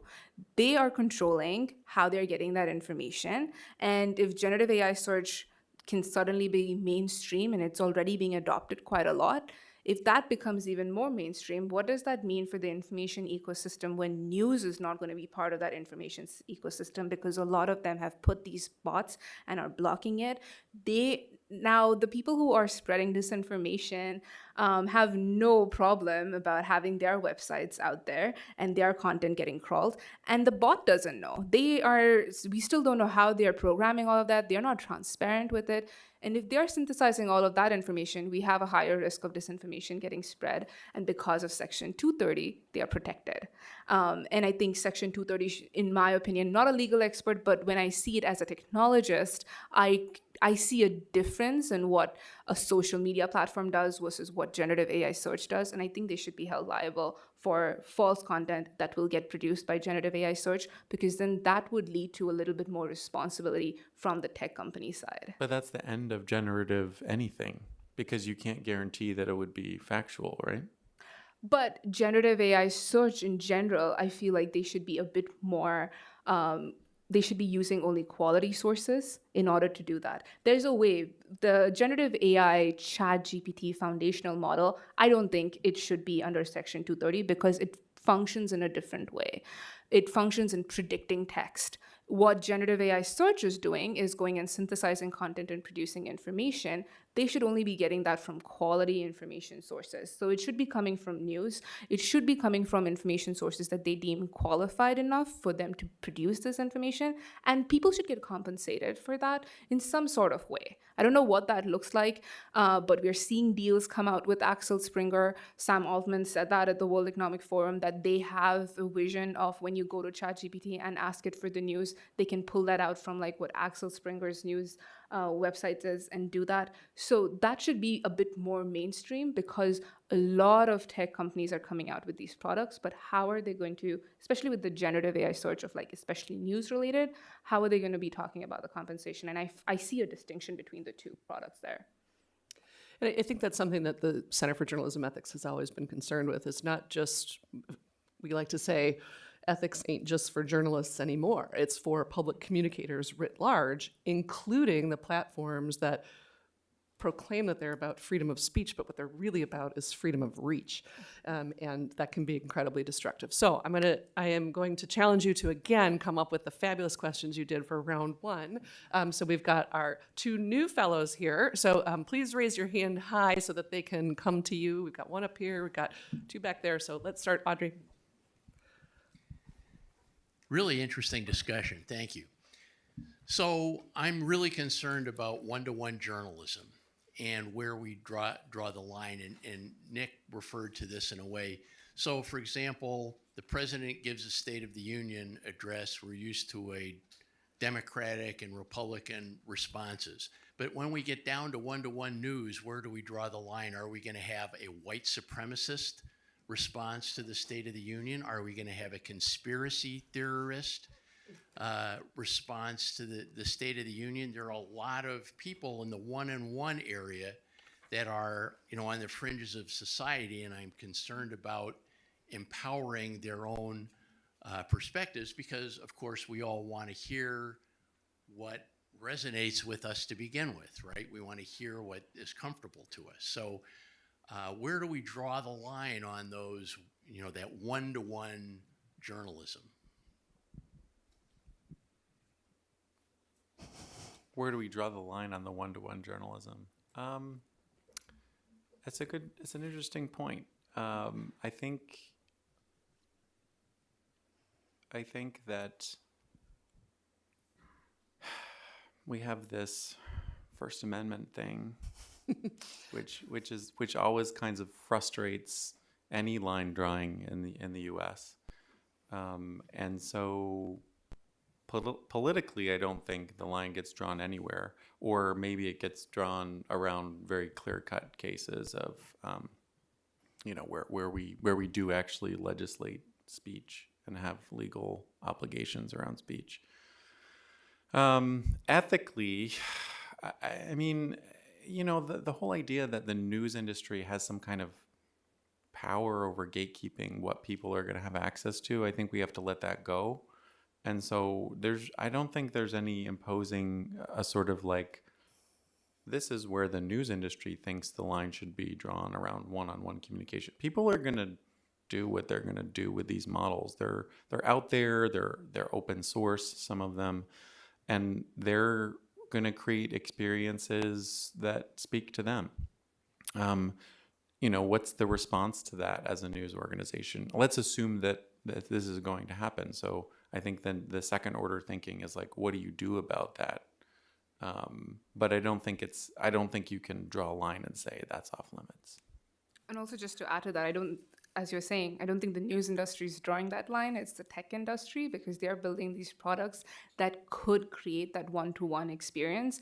Now, if the news industry is also not building products that has that editorial judgment and has those same sort of like values that we as a news industry are holding ourselves accountable to, I think we need to be we need to be able to create those experiences so that it's out there for our public to enjoy it, for audience to have it.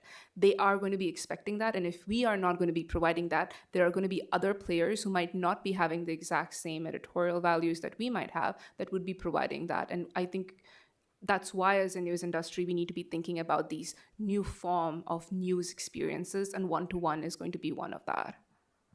I would add one more thing. If you're interested in and concerned about and thinking about line drawing, you ought to be keeping a close eye on the Supreme Court. 2 cases coming that should be decided. This should come out in June. They're called the net choice cases, case arising out of Texas and Florida, that will have massive implications for what tech platforms can do with content moderation. They're really, really important cases. We had, where's the mic next? Z, go ahead. Thank you. Related to Professor Diakopoulos' previous comment on the ethical obligations of those big tech companies like OpenAI, I'm also curious to hear both our 2 panelists' insights and thoughts on, from your perspective, do you perceive or think those generative AI large engine model will be like a media, a platform, or actor in the digital public sphere, or it is something mixed? Because like from my perspective, it curates the news information, recommending to people, and also it generate information as well, interact with the human users, and for sure it is a platform to what degree. So hope to hear your insights and thoughts about that. Thank you. Yeah, that was kind of just going back to my last point about the generative AI search. That's where I think they have, it's sort of a platform of, they're able to curate everything, gather all of the news from all of the different websites, and then be able to produce summaries. And the more these platforms can personalize their answers for you, the more people will want to go back to that and have a conversation with it, because it's really great, all of these platforms. I use these constantly. I love having conversations with them. And so I can see how that curation can get to one step further. But now, for people who might not have a deep understanding about AI, where is that content coming from? Where is that information coming from? People not always are looking to the next step. We're still having a lot of work to do on media literacy. And so how do we get them to understand where this information is coming from? They have to double check that. So I think I see them as a different media company. And anybody today can, with the power of generative AI, spin out a news company that is just curating all of the information from all the wire services, from all the local news services, and produce a complete news company and a news platform. And so that's the I would say it's really widened whoever can be part of this industry. Yeah, I mean, I think it's helpful to think about the range of different uses that people have for media. So certainly people get information from media, but, talk about AI chatbots. There's people building apps that provide companionship for people. People use media to explore who they are and their identity and where they fit in the world. There's all these different use cases and value that people get out of media. And so I think you can look at something like OpenAI or some of the other bots or apps that are being created and see that there's just a range of use cases for those things. And news and information is going to be like one little piece of that. And so, and it probably is like a smaller piece than most people in the news industry want to acknowledge, but there will be some news and information and people will learn things from these tools. They'll use them to improve their knowledge on certain tasks that they have in their daily lives and so on. So that will be a component of it. And so I think it will be part of the media diet of the future is people's use of these kinds of generative tools. And so I think we've got to kind of understand it as a mixture of things that it's like a general purpose media item that can do a lot of different things. And maybe you'll have specialized versions to provide particular value to particular users. But yeah, I think I'm going to have to start doing surveys asking about people's use of these tools. I think there are some already. Hi there. Sorry for jumping in. But I actually, if you don't mind, I wanted to just inject a little bit into the conversation around Section 230. So Section 230, for those of you who are not familiar with it, basically was meant as a liability shield for platforms so that when a third-party user posted a comment like, you know, your board member is a cocaine dealer or whatever, that that the platform didn't have to deal with that defamation claim, right? Now, an interesting question when you look at AI is the content third party, right? And I think it's a really interesting legal jump ball right now because the companies are claiming that they're in these copyright claims. So they're saying we're using fair use of your New York Times content, right? So that means we're only using basically about 10% of it, and we've generated the rest ourselves. So then I think it makes it difficult to have a Section 230 live immunity shield. So we haven't seen that many cases yet, but there is already one case where a chatbot maker has been held liable. But they had a bot on a local like housing website, like an apartment building or something, and you would apply or you would ask if you could rent, and it basically was violating the Fair Housing Act by making decisions based on things that are protected categories, like whether you have children or whether you don't. And so I think they were held liable. So that's our first case we've seen where AI maker has been held liable. And so I just wanted to offer that there is a possibility that there will be liability, and we don't know yet. And there are also multiple bills in Congress that would actually demand liability for AI. But of course, Congress, as we mentioned earlier, is not planning to do anything. But I appreciate you like putting up with the comment, not a question. We're very used to that here in Madison. I couldn't help myself. Not at all. Thank you. No, that really added some richness. I think there's also a question about liability when it comes to algorithms and whether the original intention of Section 230, though you and I could just have a geek fest about 230 for like a whole weekend. So let's have time for one last question. Oh, JD, right over there. Thank you. Hi, thank you. On any given day, a small portion of our audience are the individuals who we are reporting on, who are our sources, who are in front of our lens, who will inevitably end up in our written journalistic product, photographs, video. They might have privacy concerns about appearing in that content that might be fodder for misuse of AI by people who we can't control. So I'm wondering, where 20 years ago they might have just been concerned about appearing in the journalistic historical record. So I'm wondering if you have thoughts about how we should engage these people during the reporting stages to assuage their concerns if we can, and if you have any tips for considering whether we have a responsibility to protect their appearance in our journalistic product. I mean, one approach you could take is to block the crawlers from the major model creators. That would provide some reassurance to your source that any content that's published with their name in it wouldn't be used by a model creator that's respecting your opt-out. Otherwise, yeah, that's a tricky one. I mean, there is pressure on the model, on the proprietary model creators to do things about privacy as well, to try to reduce the ability to extract private information from the pre-training of the model.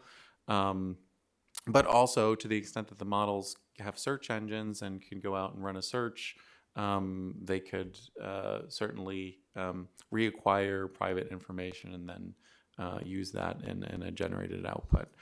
So all of that is to say, I don't know that you can provide any strong assurance that any information that's online may not be used in any number of ways by people who like you or don't and want to use the content however they want.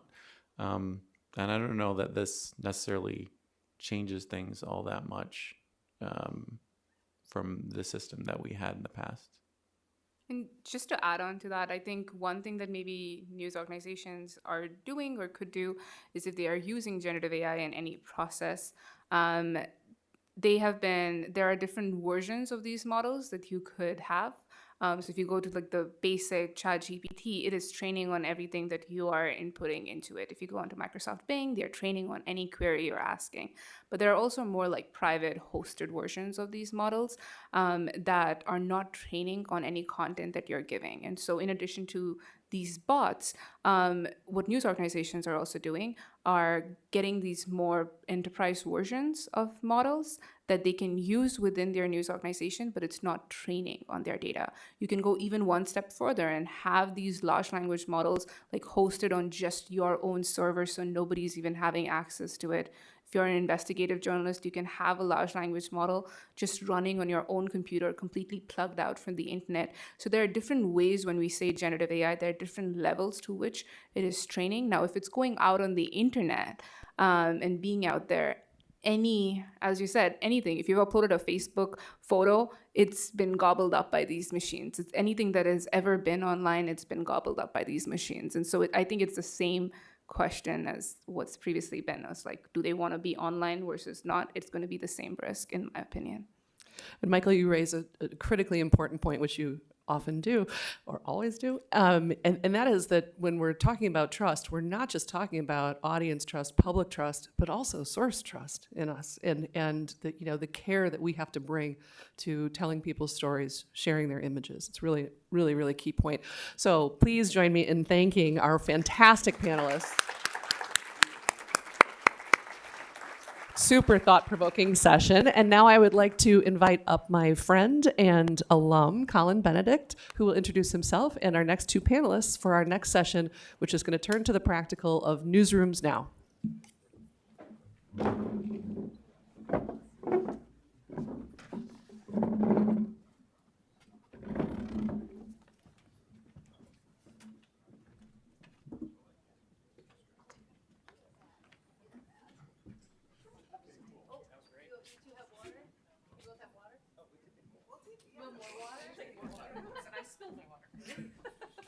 Good to see you. Nice to see you. How's it going?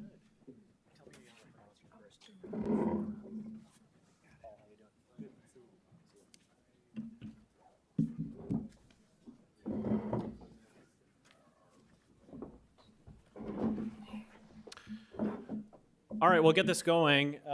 We are your session between, we're the only thing standing between you and lunch, which is, the worst place to be other than the only thing standing between you and the bar. So we are in a good position. We're going to try to make this as interesting as we possibly can. Let me start with introductions. Paul Cheung is a mission-driven executive with over 2 decades of experience leading digital transformation in the media sector. And as currently a strategic advisor for Hacks and Hackers, he works to enhance product development and the adoption of AI. And Garance Burke is a global investigative journalist with the Associated Press, where she leads a cross-format team investigating the impacts of AI technologies in our communities. I'm Colin Benedict. I'm the Vice President of News for Morgan Murphy Media. We're a small family-owned, privately held broadcaster. We've got local newsrooms in 8 markets, including here in Madison, the CBS affiliate, WISC. So really excited to be here, and this topic is fascinating, and I think we're going to kind of shift it into the practical, I think. So let's start with Paul. We'll start with you on who should be part of this conversation with trying to determine how AI is used in journalism. Who should be part of that conversation? Everybody. I mean, literally everybody. Because right now what I'm hearing is, what I'm observing is, when you go to a lot of panels, you keep hearing news decision maker just talking round and around about AI. And I love the news leaders, but the news leaders sometimes are almost like government, right? They actually are not closest to the ground. So what we need is actually everyone from frontline producing journalism to the editors to standards editors. Everyone needs to have a game in this, Because if you're not in it, then you just sort of like shifting your responsibility for someone else to decide, right? And we see that happen time and time again. And what happened when someone decide your destiny, right? Like you might not have one in journalism. What about the audience? Should we be talking to the audience? I mean, it's a novel concept, right? We should maybe ask our audience what how we should be using these technologies.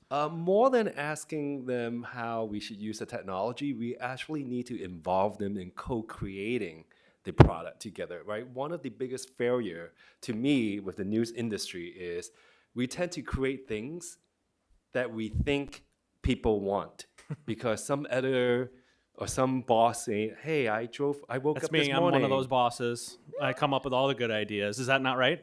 We should talk to the audience. We should have just created this and actually test it with the audience and get a sense of like what is their need for this? What is the propensity for this? What is it that they have concerns about, especially around generative AI, right? You know, because again, I'm seeing too many conversation around ethics, which is all very important. But one thing that is missing is where's the audience input? And the audience input gonna varies depending on generation, right? You talking to a boomer, they're gonna have a very different particular point of view about where generative AI or AI comes in your news production versus a millennial versus a Gen Z. And so part of this is you have to test this with the audience. You have to involve them in co-creating your product because if you don't, like that trust will be even wider because they don't see their input in this thing that you're producing. Garance, let me ask you that question around the Associated Press, and a lot has been written about the Associated Press and its jump into AI. Can you talk a little bit about that? About how the AP has approached just this concept wholly, and as they started to build guidelines and that kind of stuff. Sure, absolutely. So very carefully is the short answer. Right. I think that, AP is a huge bureaucracy. You used to work there, Paul. We are a really unique animal in the media landscape. So our content is seen by half the world's population every day. We're a global not-for-profit news cooperative.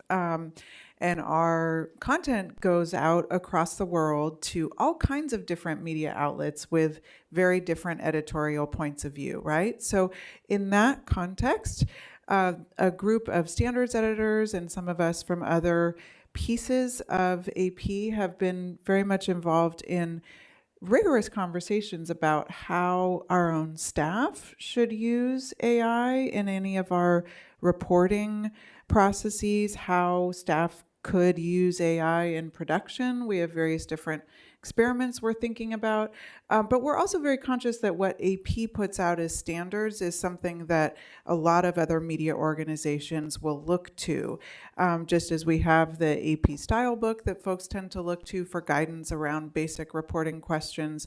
Standards that AP puts out mean a lot. So it's an ongoing conversation. I think what's good about that is that these technologies are changing so quickly, you can't just set it and forget it. So there's continuous room for updates, and I think that that's where everyone in the industry needs to be right now, is thinking about this in a really ongoing, rigorous way. Right. Paul, do you have ideas about how to have that conversation with the stakeholders? I'm thinking about sort of my own news organization and just like how would we even approach, if we're thinking about it from a practical sense, how would we even approach trying to involve as many of these stakeholders as we can in, let's say, drafting guidelines for AI use? I mean, I think, again, I feel like I'm talking about the problem of the news industry. As someone who's been working We're used to that.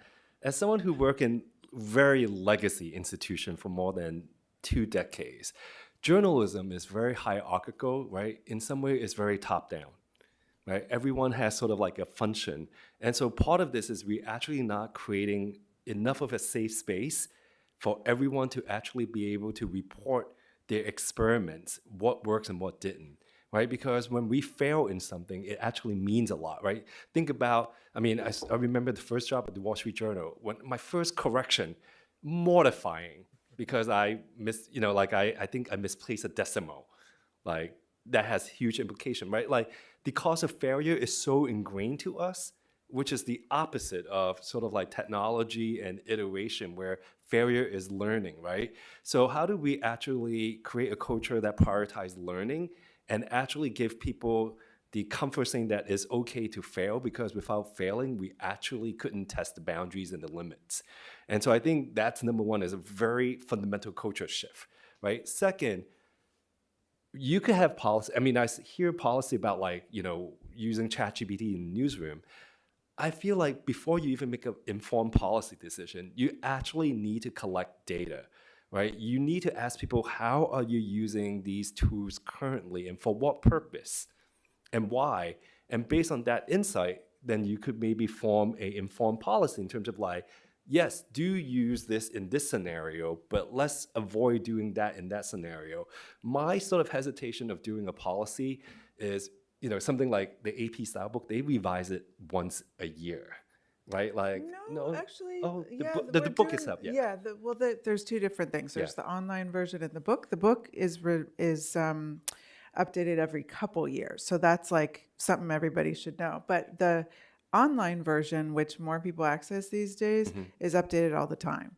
So I think having that is important, because I'm just afraid that once you make a policy in the newsroom, people tend to follow it like the Bible, right? And they don't think about revising policy, as quickly as possible. And so to me, I think this create new opportunities for a whole group of people to actually have different job function within the newsroom, to think about what policy look like, right? Because how do you use these technology in a metro desk?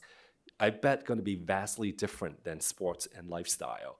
And so it might not even be a universal policy that fits every single department, but it might be more nuanced depending on sort of the work that you're doing. And so I do think that we have to play in order to get into the game and learn. Let me shift the conversation a little bit. Garance, can you talk a little bit about the investigating that you've done around these AI models? I mean, I think as a journalist, the first thing that we're taught to do is to, dig into this and understand it before we start to make decisions about it and how we might use these types of tools.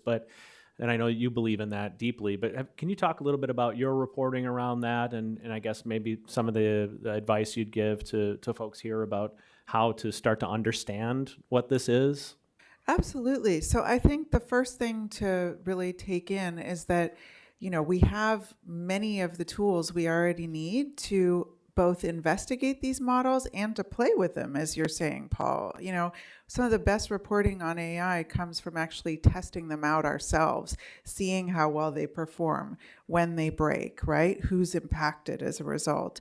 But with AI reporting, I think sometimes there's either this sort of cycle of hype around how great this new shiny tech product is going to be, and then a cycle of doom, right? About how AI is going to ruin everything. I live in San Francisco, so it's actually a very local story as well. OpenAI is down the street from where I live. So I think starting at that very basic level, that understanding there's regular people who go to work at these companies, there's people who leave those jobs. You could talk to both of them, right? You don't just have to take press releases at face value. There's so many different methodologies that we can apply as journalists to understand these models and how they work and how they don't. And I think that just becoming familiar with some of the statistics that underlie their performance is really important. Getting over any concern that you have that, that statistics course you took long ago is not the preparation you needed. Go back to some of these textbooks you had, because really understanding, how these models predict and optimize and what they're seeking to accomplish and whether that is a good fit for the societal problem that they've been deployed on is a really ripe area for investigation. So we think about how to tell these stories visually as well, which can seem complicated at first, but really, as you're saying, Paul, starting in our communities that are impacted by AI tools, which could be an entertainment story, could be going to the Hollywood writers' strike. It could be a politics story, trying to understand how campaigns are harnessing AI in 2024. It could be a child welfare story, as my colleague Sally Ho and I found when we started digging into an algorithm used to determine which kids should be sent to foster care. Really understanding the communities that are impacted and are engaged on these questions is going to give you a lot of new areas for inquiry, and also partnering with academics who may have, particular data use agreements with some of the developers of these tools to study what's going on under the hood. There's many, many different journalistic tactics that are familiar that we can deploy in our search to understand and explain these models in journalism that serves the public interest. So foundational in our job is holding the public or holding power accountable. What are you finding in your reporting around the use of these tools within public entities or even private entities, and what should journalists be digging into there? Well, I think it's also a breaking news story. Just last week, the White House OMB, Office of Management and Budget, came out with a whole new federal policy surrounding how agencies use AI, from housing to healthcare.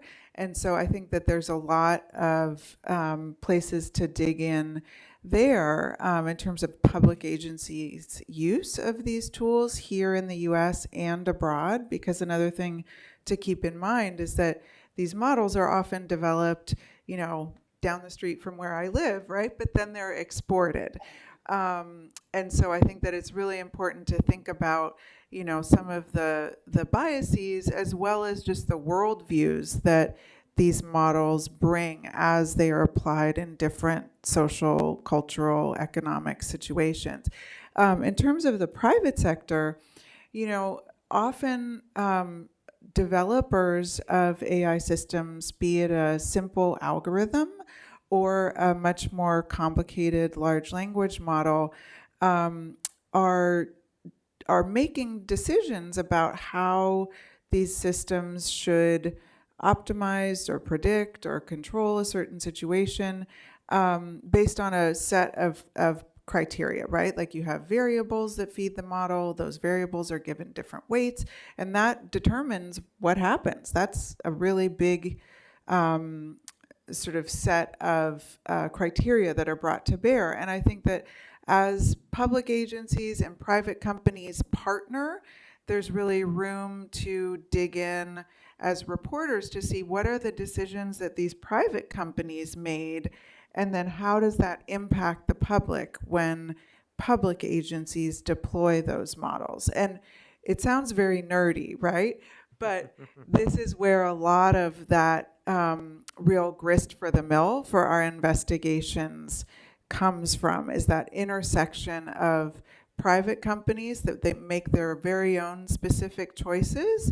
They could be guided by a real desire to help, people be more creative or, improve outcomes in healthcare, right? But understanding sort of the nitty gritty of what goes on under the hood and whether that actually is the appropriate answer to those goals is, I think, a real area for more exploration.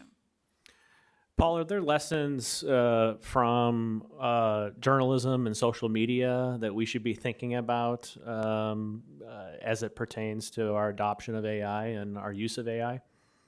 I mean, I think we've seen how this play out before in Web 2, right? So think about how long it took the news industry to adopt social media or the use of it, right? It's almost a whole decade.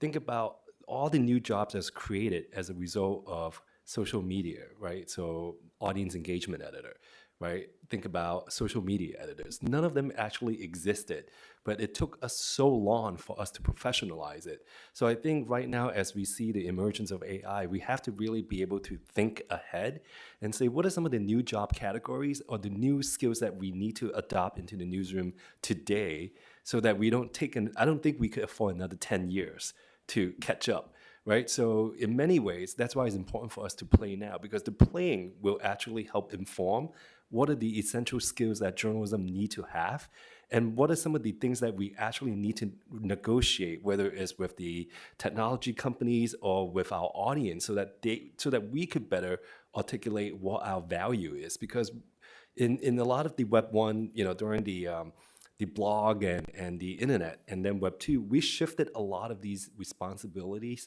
to the tech companies, right? And so we blame them for like all of these stuff, but we also need to take responsibility that like we gave them that power because we never got into the game to begin with. So if I would say like, how do we rethink sort of journalism now, is what is it that you're doing with this technology in your newsroom? How do you actually involve your public, your community to co-create? Because that way they have some insight in terms of why you're doing this, right? So testing everything that you do with the public could actually create this new trust between you and the user, right? Because at the end of the day, what we are seeing here is tension between convenience versus quality, right? And, do we all love, like junk food? No, but it's convenient, and so we eat it, right? So you sort of have to recognize that, like, people going to sometimes choose convenient over quality.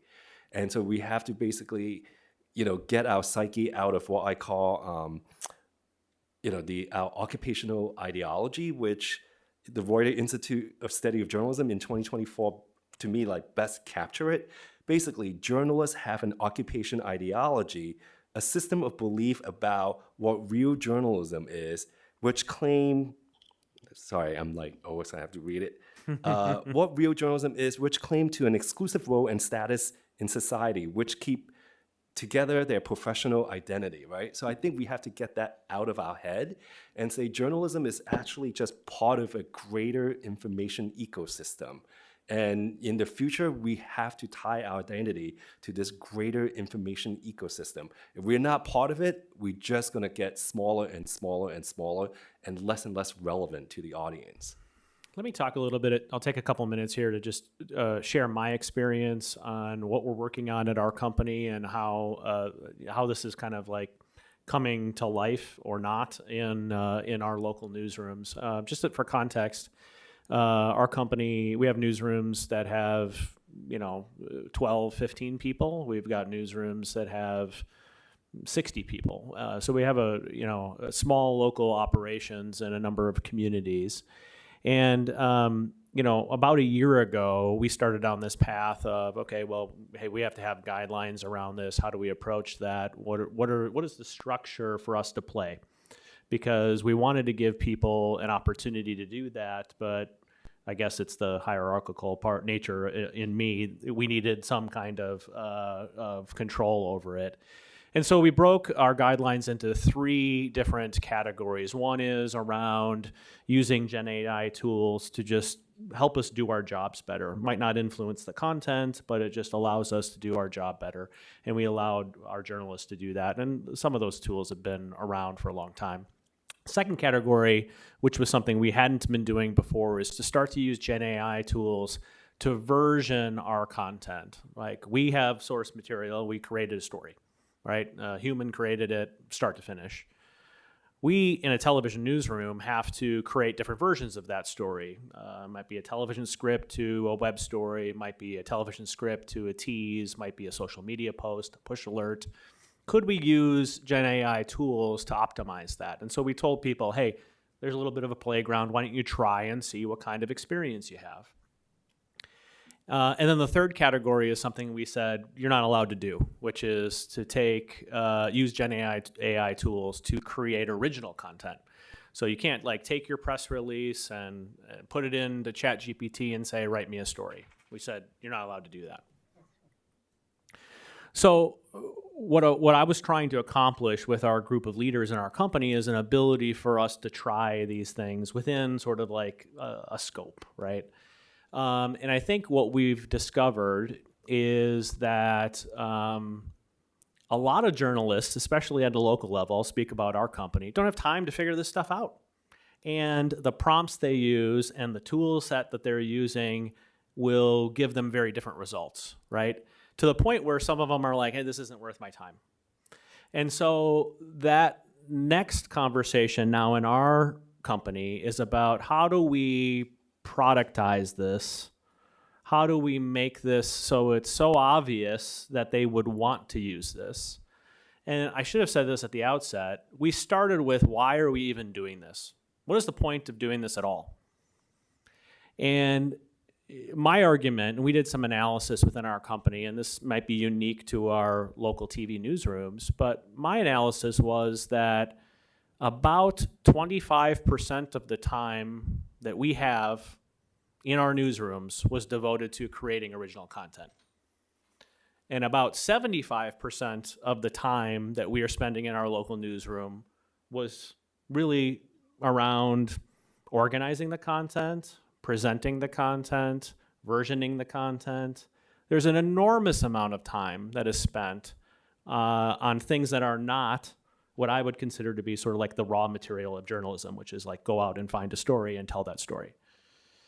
So that's sort of what I have laid out there. Paul, I'll come to you in just one second. And it said, hey, if we are focused on why we are looking at these tools as journalists, which is create more bandwidth for us to create more original content and better original content, does that not fit within the mission of improving our journalism? Paul. Yeah, so a couple of tactics I would encourage folks to think about is when you try to implement play. So when I went to Argentina for Hacks and Hackers, what we did is we did scenario planning, right? How many of you actually do scenario planning?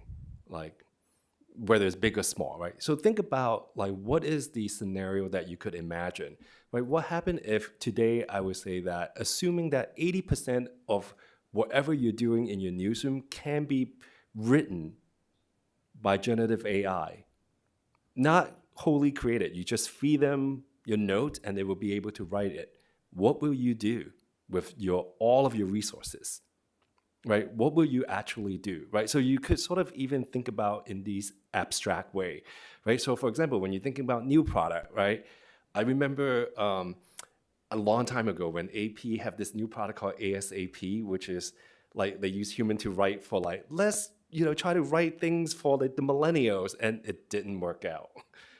Like, what happened if your scenario just like, hey, you know what? We have really young Gen Z, and I don't understand their lingos like cap and bet and, whatever words Gen Z use, right? What happened if all you do is do a scenario and say, I'm now going to run these stories.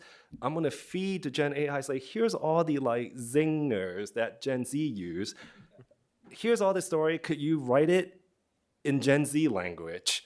Or like, I want you to produce this story in a series of emojis. Just test and see what happened, right? Like, so I think you could sort of use scenario as a way to test hypothesis in terms of like, is this going to be credible? Is it not going to be credible? Like, at what point does it go wrong?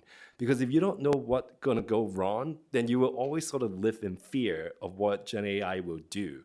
And so part of this is try to make a decision that is not fear-based. So I would really encourage folks to go back and think about whether it's big scenarios or small scenarios and start like playing with it today so that you could really, test and like be copious and it's like, okay, this is what you like, this is what you don't like. And based on what you like, then the next step is what happens if you get a focus group with your audience? How do they respond? What do they like? What do they don't like? What are their concerns, right? So developing that process in terms of your product will be really important I think in the future of journalism. So much of the conversation, and I kind of, was just talking about this within our own company, is sort of like, well, how do we do things more efficiently? Which is like, maybe not, assuredly not the only way we should be thinking about this. I think there's two other things that I've been thinking a lot about, and I'm interested in your opinions on this too, is can we use Gen AI to produce better journalism? Can we use Gen AI to train our journalists better? So, and this is something that actually we're working with an AI developer on right now, creating a platform for our journalists where could we not create, a series of questions, a tool set, train the model to understand what makes effective journalism, well understood journalism, and when you are writing your story, let's say, for instance, you put it into the model and it gives you indications on how you might make the story better. It potentially could identify bias within your story and give you ideas about not necessarily change the story, but to say, hey, could you seem to have this is very simplistic, but 3 direct quotes from a Democratic source and 1 direct quote from a Republican source that could be viewed as bias. Could you look at changing that?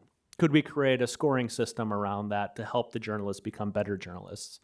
So that's another thing that we're working on right now, trying to figure out, could this work? And for someone who works with journalists that are almost the majority of people we have are less than 5 years out of college. How do we make them better journalists? I'm wondering, that's a question I'm trying to sort of pose to our group, and I'm wondering what you both think of that. Well, I think that's an interesting idea. I also think about how these tools can, do the work for us.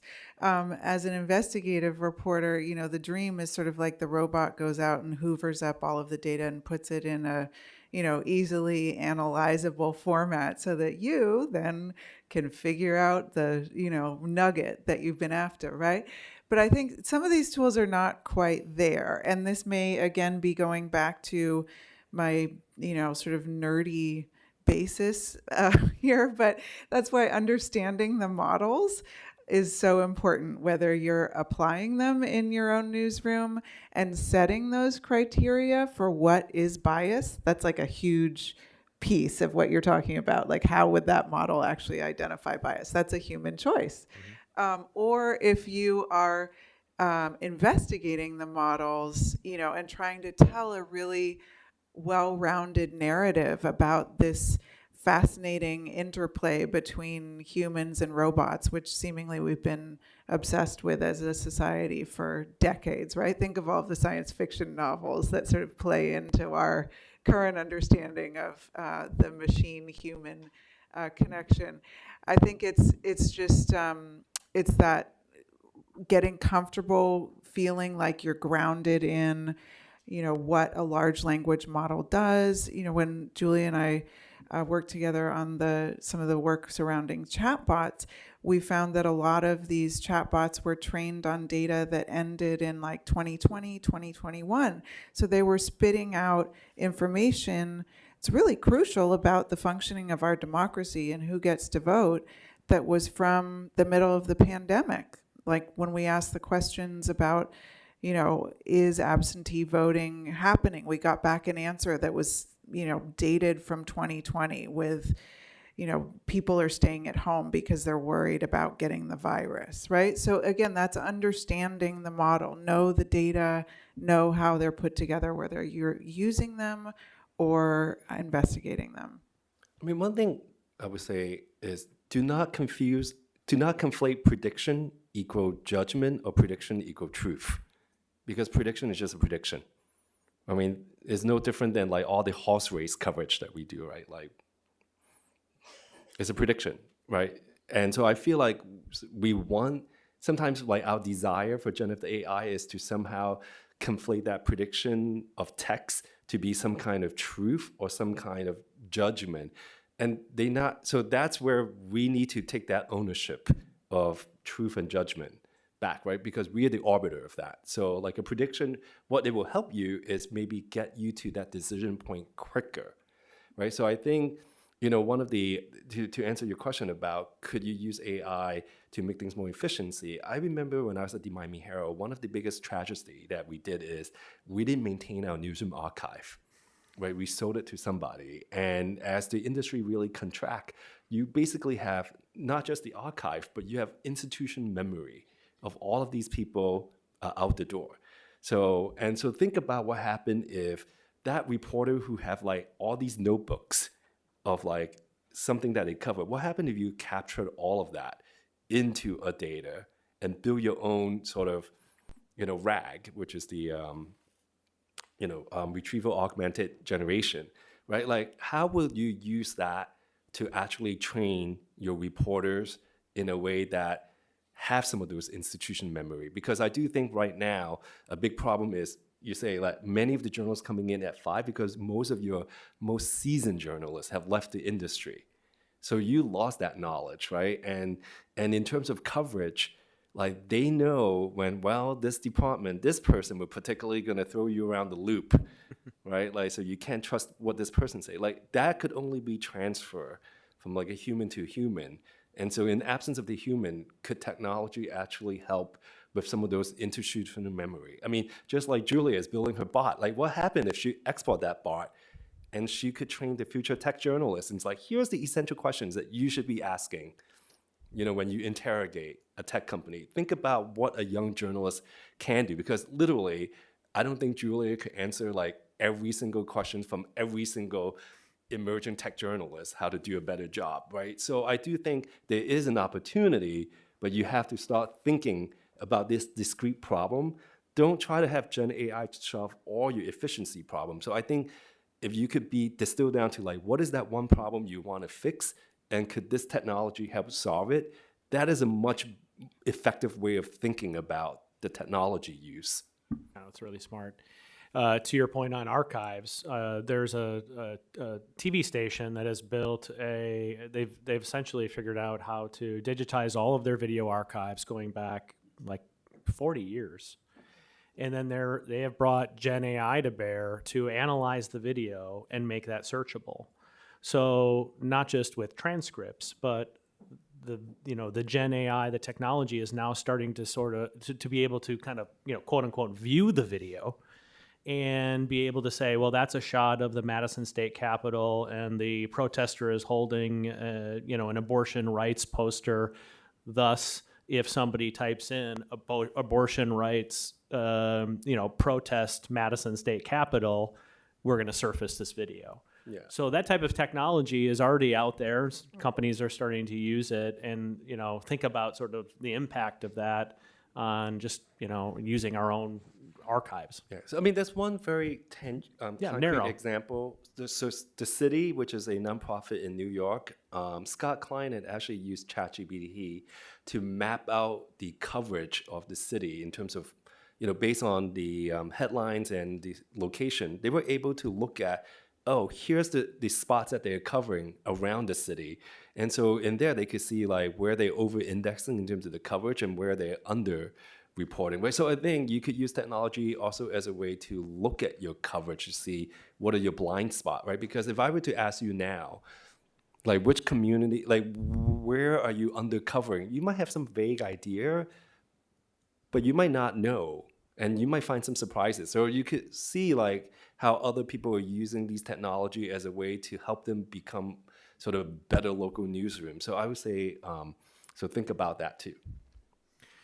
I want to get to a couple other topics before we get to questions from the group here. Let's spend a little time thinking about the future of journalism and what it might look like from the perspective of the product.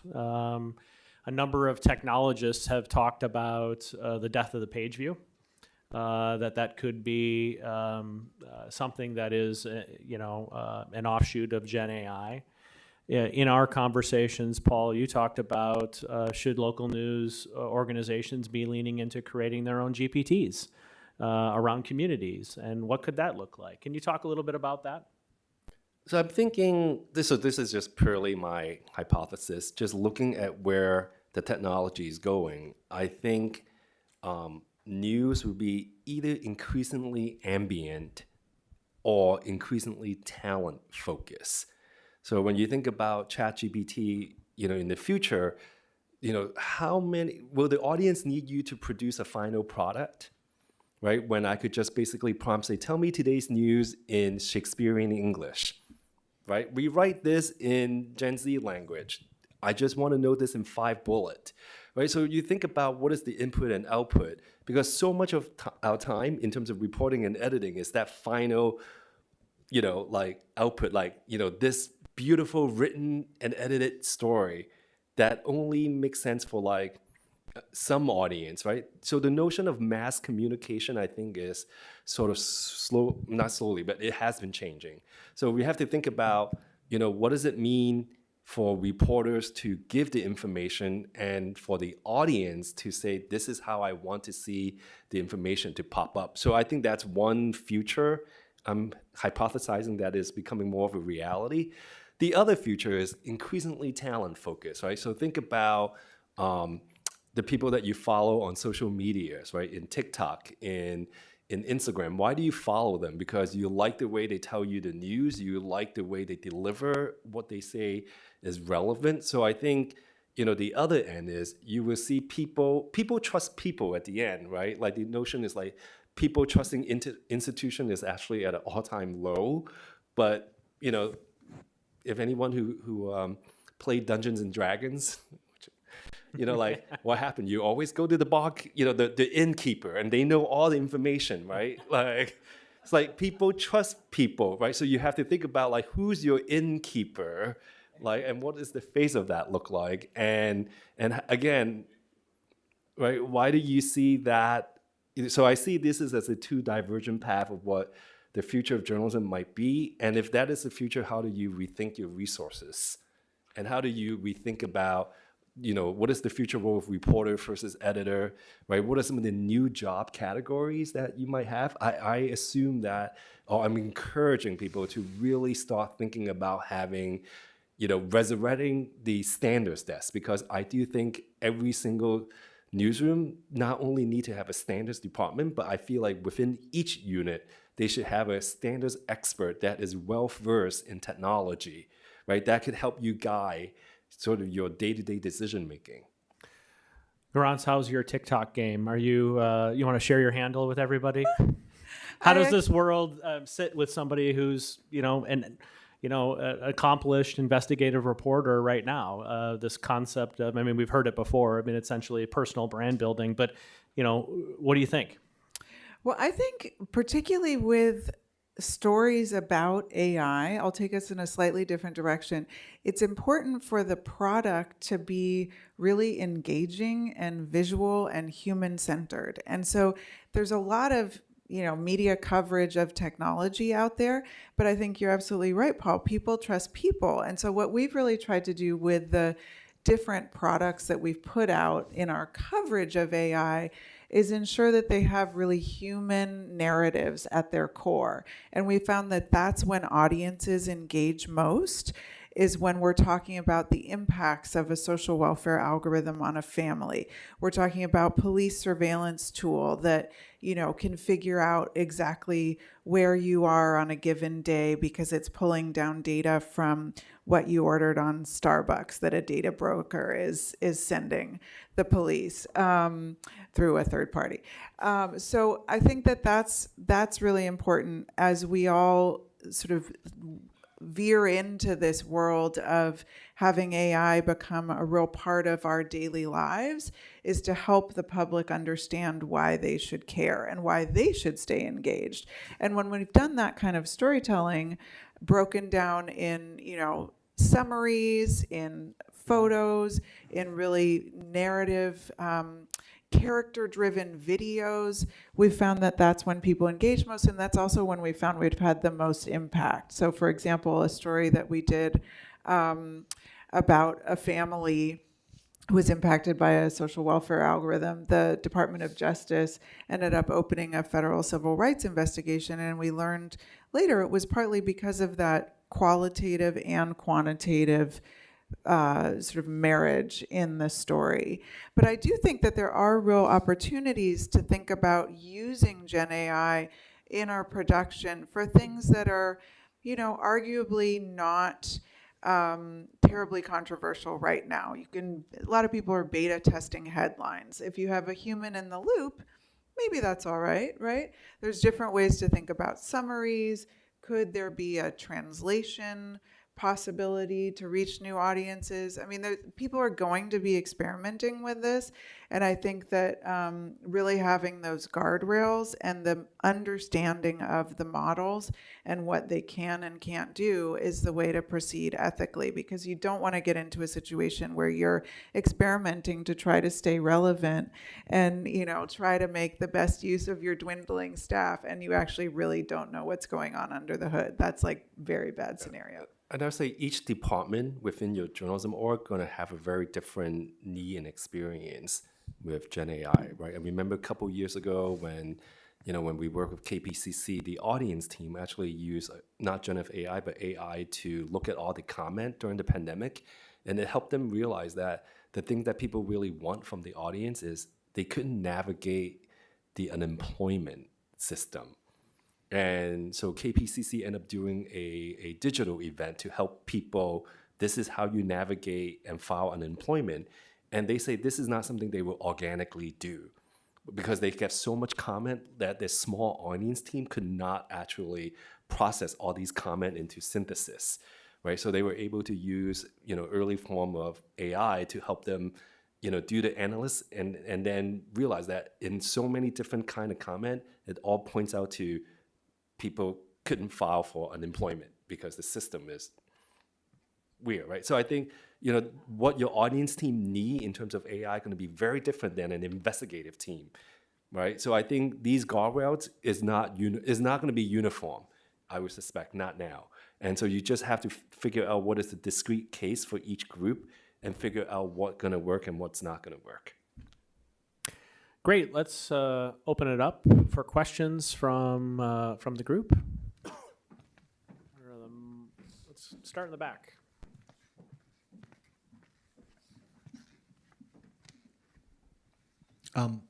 Thanks for the panel. This has been a great discussion today. Katie made an interesting point in the last panel about when consumers were told that AI was used, their trust in the product went down. And I think that panel and this panel have sort of been talking about this iron law of disclosure, but I'm wondering if it's maybe more nuanced than that. And if we're using AI to generate content, if we're just turning on a switch and it starts popping out stuff, I could see an argument for disclosing that, absolutely. But when we're talking about the tools that we're using that are maybe more kind of like a Google 2.0, rather than actually doing the work of the journalists, but maybe just helping the journalists do their work faster, is disclosure this iron law, or is it maybe we need to be more nuanced so that we're not just shooting ourselves in the foot?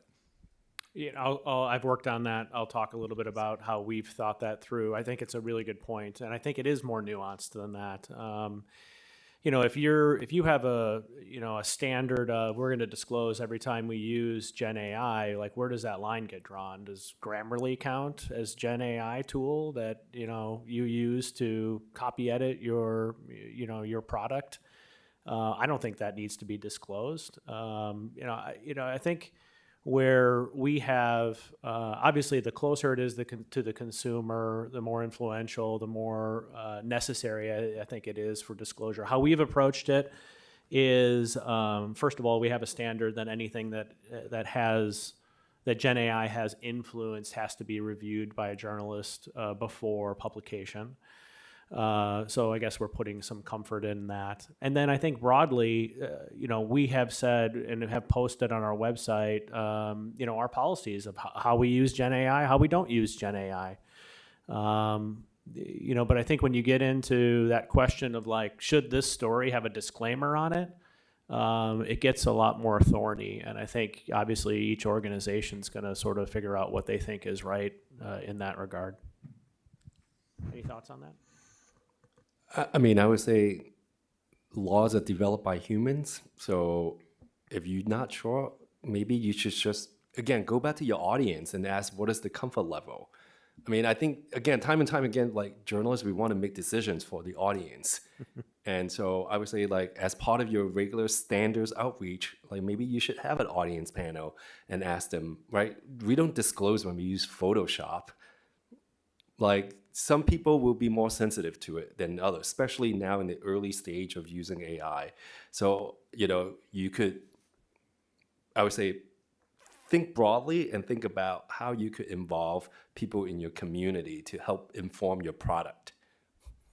I'll say one quick thing, which is I think often these models are not particularly transparent about how they are built. And so if we as journalists are testing them out and trying to help educate the public on how they do and don't work, we need to be rigorously transparent about how we do that. So I think that that's a real public service function that we can serve. For example, the Washington Post did a great story a while back looking at the tokens that make up OpenAI's large language model. And I think that was really revelatory because it just helped audiences understand, oh, how does this chatbot actually get the information from all of this text? It's hoovered up from the internet, which could include conspiracy theories, could include PR marketing material, and could include journalism, Wikipedia, et cetera. So I think that in being really transparent about how we do our work and getting our own sea legs in terms of, testing out the models, seeing how they work, that's a real win for us. Great. Yeah. Yeah, thanks. Comments were made, I think, in jest about putting articles in the lingo of Gen X or Shakespearean English. I'm thinking that may not be as humorous as it sounds. I mean, when we look back at the history of electronic translation, as recently as, say, 20 years ago, the quality of electronic translation was so bad as to be laughable and required very careful editing. And now the quality is so much higher. And that's particularly true of languages where you can't expect the person in the street necessarily to have a working knowledge of, such as, say, Lithuanian or Hebrew or whatever. So I guess the point I'm trying to make is, isn't it not so far out of the realm of fantasy to think that we can prepare using AI articles that might give the impression that they were written by a Gen Zer or an aficionado of Shakespearean English or whatever? Thanks. Oh, when I make that comment, it's not saying that we gonna produce it. It's just me as a consumer. If I wake up one day and all the language is in Gen Z, I wouldn't understand it. So I'm gonna ask that article, like, could you just produce the same article but in Gen X language? Because I'm still using like LOL and the dot and the thing emoji, right? Like not even emoji, like still very analog, right? So I just think, as a user now, they have much more control to decide what the output that they want. And so really the tension that we see for like the next decade, not even the next decade, the next couple years in journalism is the tension between input and output, right? Like the journalist right now, the journalism is both input and output, right? We do the reporting, right? Which is we gather these information and then we sort of produce these very finite product and we do many, many different versioning. And so part of the question we ask is, in the future, do we actually need to do all these versioning when the individual user gonna decide what version or how they want to get the information. So I think we have to really think about what that future look like and how do you reorient your resources now to meet that potential future. Sorry, go ahead. When we talk about using AI to address journalism's biggest challenges, anyone who works for a journalism organization knows that the biggest challenge is just paying for the journalism, right? Colin, you talk about how, so many of the folks who work for you have 5 or fewer years of experience. Well, the solution to that is to be able to pay people to stay in your industry longer, to get more experience and to build trust in the community and to overcome these challenges that the audience has problems with our own ethical considerations and how we're paying for our journalism, like, oh, you're just publishing a bunch of clickbait. I'm not down with that, and so I'm going to stop reading your publication. All of that is to say, are either of you aware of any initiatives in place to try to figure out a better way around the business of media involving AI? And then maybe part of that is certainly AP has a tremendous amount of data, and I'm wondering if developers are paying AP to pull its data in, or are there any sort of ongoing cases where AP is suing AI developers? Thanks. So I can take that head on. I'm on the editorial side, so was not involved in any of this decision making. AP and OpenAI have a licensing deal for part of the AP archive.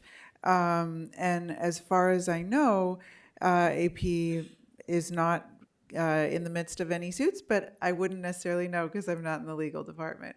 That said, I think your question about the business of journalism and AI is a really huge and important one, and I think that what I can offer is more education around these models, to try to help more journalists feel that they can understand how AI works. So we actually have some trainings coming up that we're going to be rolling out at conferences and online over the next year or so, if anyone's interested in that, just to build AI literacy to then possibly solve some business problems, I think is a good place to start.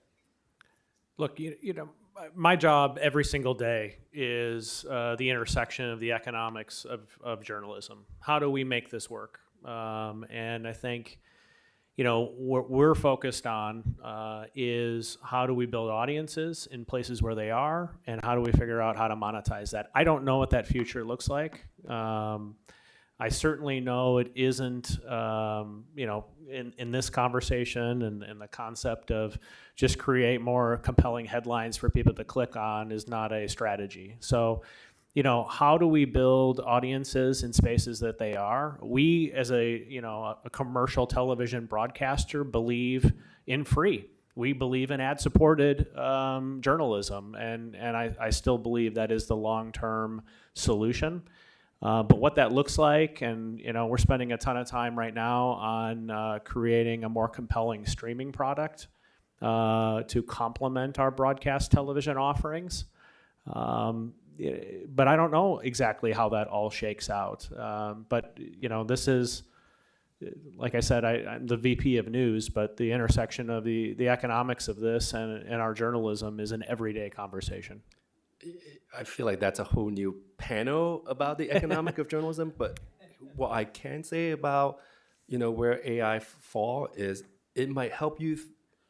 You might be able to use the technology to think of a new product that you couldn't otherwise done before because of resources, right? I mean, think about not everyone going to be like the New York Times that have hundreds of developers that is able to create new products, right? And so in some ways, like, what could you leverage with this technology to fill an information, when I say information need of your community, which is very different than the journalism need of your community? It might help you lead to a new product that is worth somebody to pay for. Unfortunately, the economic of money hasn't changed. Someone needs to pay for something, right? Whether it is a rich donor, your subscriber, advertisers, or philanthropy. But the question you have to ask is, what is it that you're producing right now that is so important and so urgent that someone will pay for it? Couldn't agree more. The value, right? Other questions? Are we good? Oh, let's wrap it up. All right. Thank you, everyone. Thank you. Thanks so much. Thank you. Thank you so much for a wonderful panel. I hope you'll all join us for lunch beyond those walls in the big open area. We'll be back here at 12:40 for the presentation of the Anthony Shadid Award for Journalism Ethics. We'll see you back at 12:40.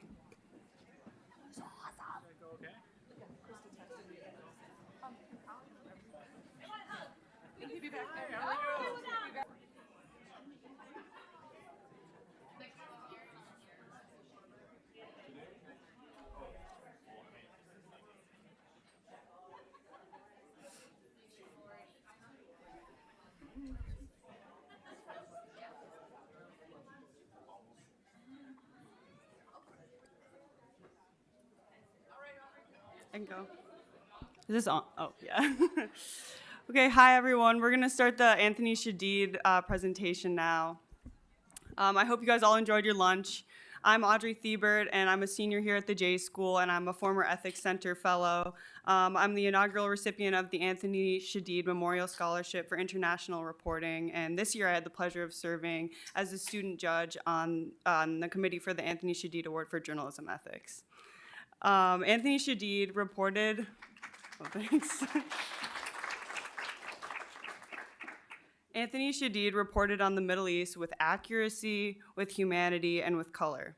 His journalistic ethics, the ones that we continue to celebrate here at UW and at the J School, have inspired and guided reporters from multiple generations, including myself. Layla Shadid, Anthony's daughter, frequently thinks about her father's legacy too. And I reached out to Layla before this conference to ask her how she likes for him to be remembered, and she was eager to talk about his legacy in a modern context. She told me, quote, "I think imagining how he would have reported on Gaza is an important exercise for us all and exemplifies his ethics," unquote.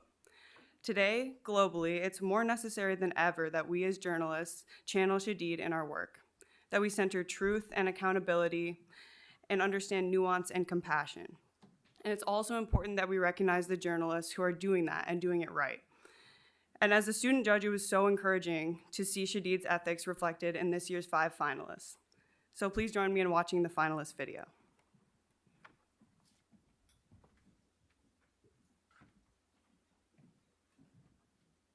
The Center for Journalism Ethics is proud to promote the high standards of journalism ethics.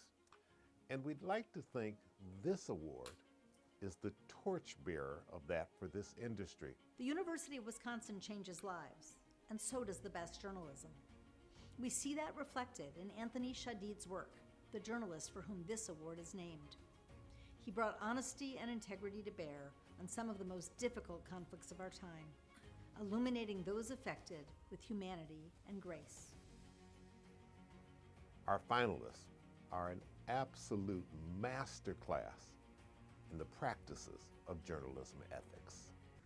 So last year we reported on conditions for immigrant dairy workers in Wisconsin. We interviewed easily more than 120, 130 workers, all immigrants. And they feared the repercussions of talking to reporters about injuries at work, about deaths, about housing conditions, because they feared not just deportation, but also the more practical, immediate possibility of losing their jobs and losing their housing. We're both daughters of immigrants. We both grew up speaking Spanish, and we wanted to make sure that we were doing journalism not just about people, but for people that they could consume and see themselves in. We surveyed our sources on how they would like to, how they would be able to read or listen to a story like ours. We hired audio producers to create a version in Spanish of the story that could be accessible through smartphone. Our design team created a physical booklet that we distributed in Latin American grocery stores throughout the state. We were able to produce work that the people it was about could really access and dig into and talk with us about and give us feedback on. For this story, we traveled to Mexico to purchase pills from pharmacies to try to understand how widespread counterfeiting of pharmaceuticals is in Mexico. We purchased and tested over 100 pills from a variety of pharmacies and found that more than 2/3 contained illicit substances, including fentanyl and methamphetamine. We found that multiple American tourists had died as a result of these deadly pills. One of the biggest considerations was whether to name pharmacies or pharmacy employees explicitly in our reporting. We were concerned that doing so could expose them to unnecessary risk and potentially retaliation by cartels or the government.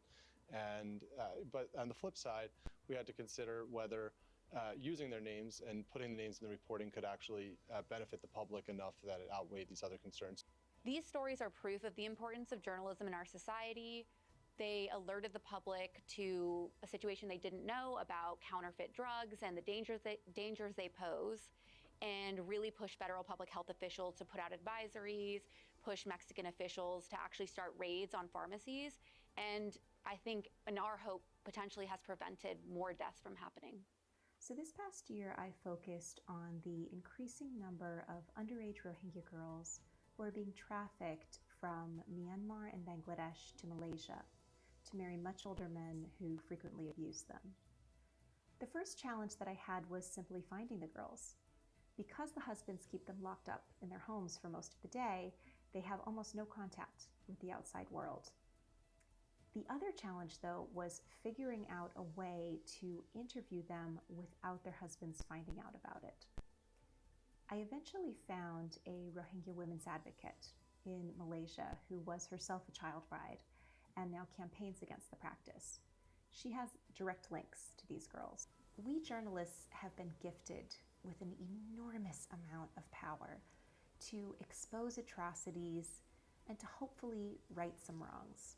So we should wield that power wisely and make sure that we're writing the stories of those people who don't have the power to tell their stories themselves.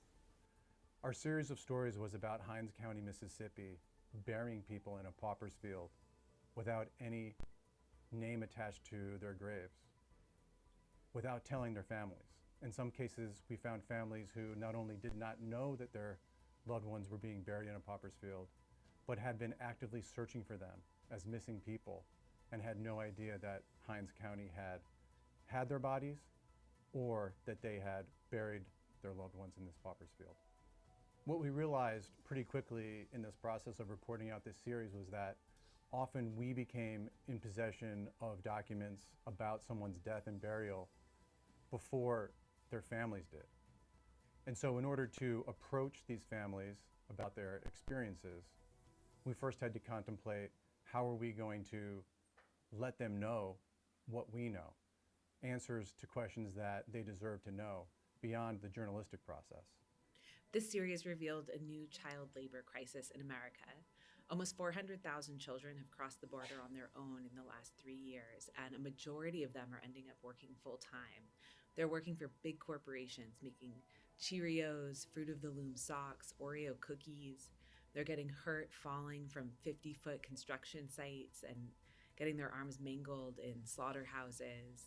We produced a visual investigation about the lives of child roofers that used video that the children had themselves shot. We also gave kids a lot of editorial control over their portraits. So we asked them where they wanted to be shot, what they wanted to wear. A lot of them chose to pose in places where they felt proud, like church or schools.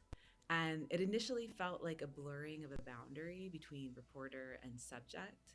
But I think actually this was really important to being respectful to the people who we were reporting on and helping the kids who took these big risks feel like they also had a role in how they were portrayed. One thing that always inspires me about Anthony Shadid's work is how human and rooted on the ground it always is. And I think that even in this deeply polarized time, reporting that is about real people and conveys what actual people are going through still has the power to really cut through a lot of people's preconceived notions and force change. And to me, that is the lasting power of journalism. It's challenging, inspiring, and rewarding to wade through all of the nominations and come away with a sense of the ethical hurdles these journalists and finalists had to overcome. As Shadid Award judges, we get to be among the first to spread the news about the finalists. Well, when I posted the news on social media, almost immediately I received a reply from a veteran journalist who said this: "I wish each entrant could have met Anthony. He knew him." Well, we wish that too, but we know that they did meet Anthony Shadid's highest standards. What an honor and a pleasure it is to keep advancing the legacy of Anthony Shadid.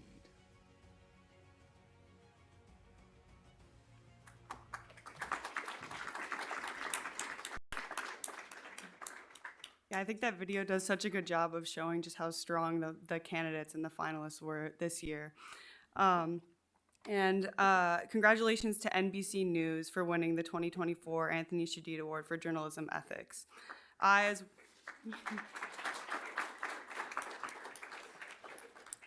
I, as well as the other Shadid Award Committee judges, was beyond impressed with the work exposing America's failed death notification system. The stories centered the voices of the people who mattered, the families and loved ones who were directly affected by the delayed or non-existent system that should have been there. It also exemplified one of the core principles of journalism, which is holding authorities accountable. And just yesterday, the U.S. Department of Justice announced that it will provide technical assistance to the Jackson, Mississippi Police Department concerning their policies and procedures related to the next of kin death notifications. So you can see that actionable change and solid reporting and the deep dedication to journalism ethics in such a high impact story. And I'm proud to be a student at the J School where we're taught the journalism ethics that Shadid, the NBC News team, and the other finalists exemplify. Thanks, and enjoy the rest of the conference. All right, everybody. Colin Benedict said earlier that you don't want to be the panel moderator between an audience and lunch. You also don't want to be the person who follows Al Tompkins. So thanks again, Al, for an absolutely stunning presentation. And thank you to all of you for being here today. This was a mind-blowing. I will be honest, I will cop to the idea that thinking about AI in journalism and other media industries makes me sometimes want to retire. I find it quite exhausting, but this day was incredibly energizing. I'm walking away with so many ideas that I can incorporate in my teaching and things that we can think about in the Center for Journalism Ethics. So I'd like to thank all of you for being here. I'd like to thank all our speakers, moderators, panelists. You guys were absolutely wonderful, super duper compelling. Thanks to our board members, our student fellows, and again, the person without whom this does not happen, Krista Eastman, whose incredible intellect, seemingly endless patience, and phenomenal sense of humor makes the center's work just so much more than it has ever been before. So I'm deeply, deeply grateful. I hope all of you have a restful and enjoyable weekend. I sincerely wish that AI could generate warm April weather in Wisconsin, but we'll just struggle along as we may. So again, thank you very much for being here. Really appreciate all of you.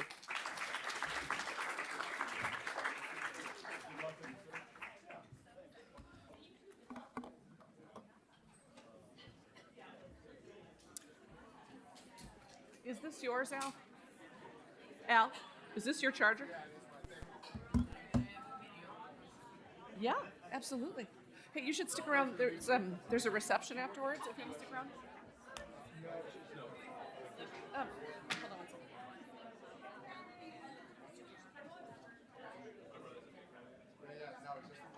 Ben, there's a little reception outside afterwards if you want to, right out in the hallway if you want to stick around. Love to have you hang out. Hey!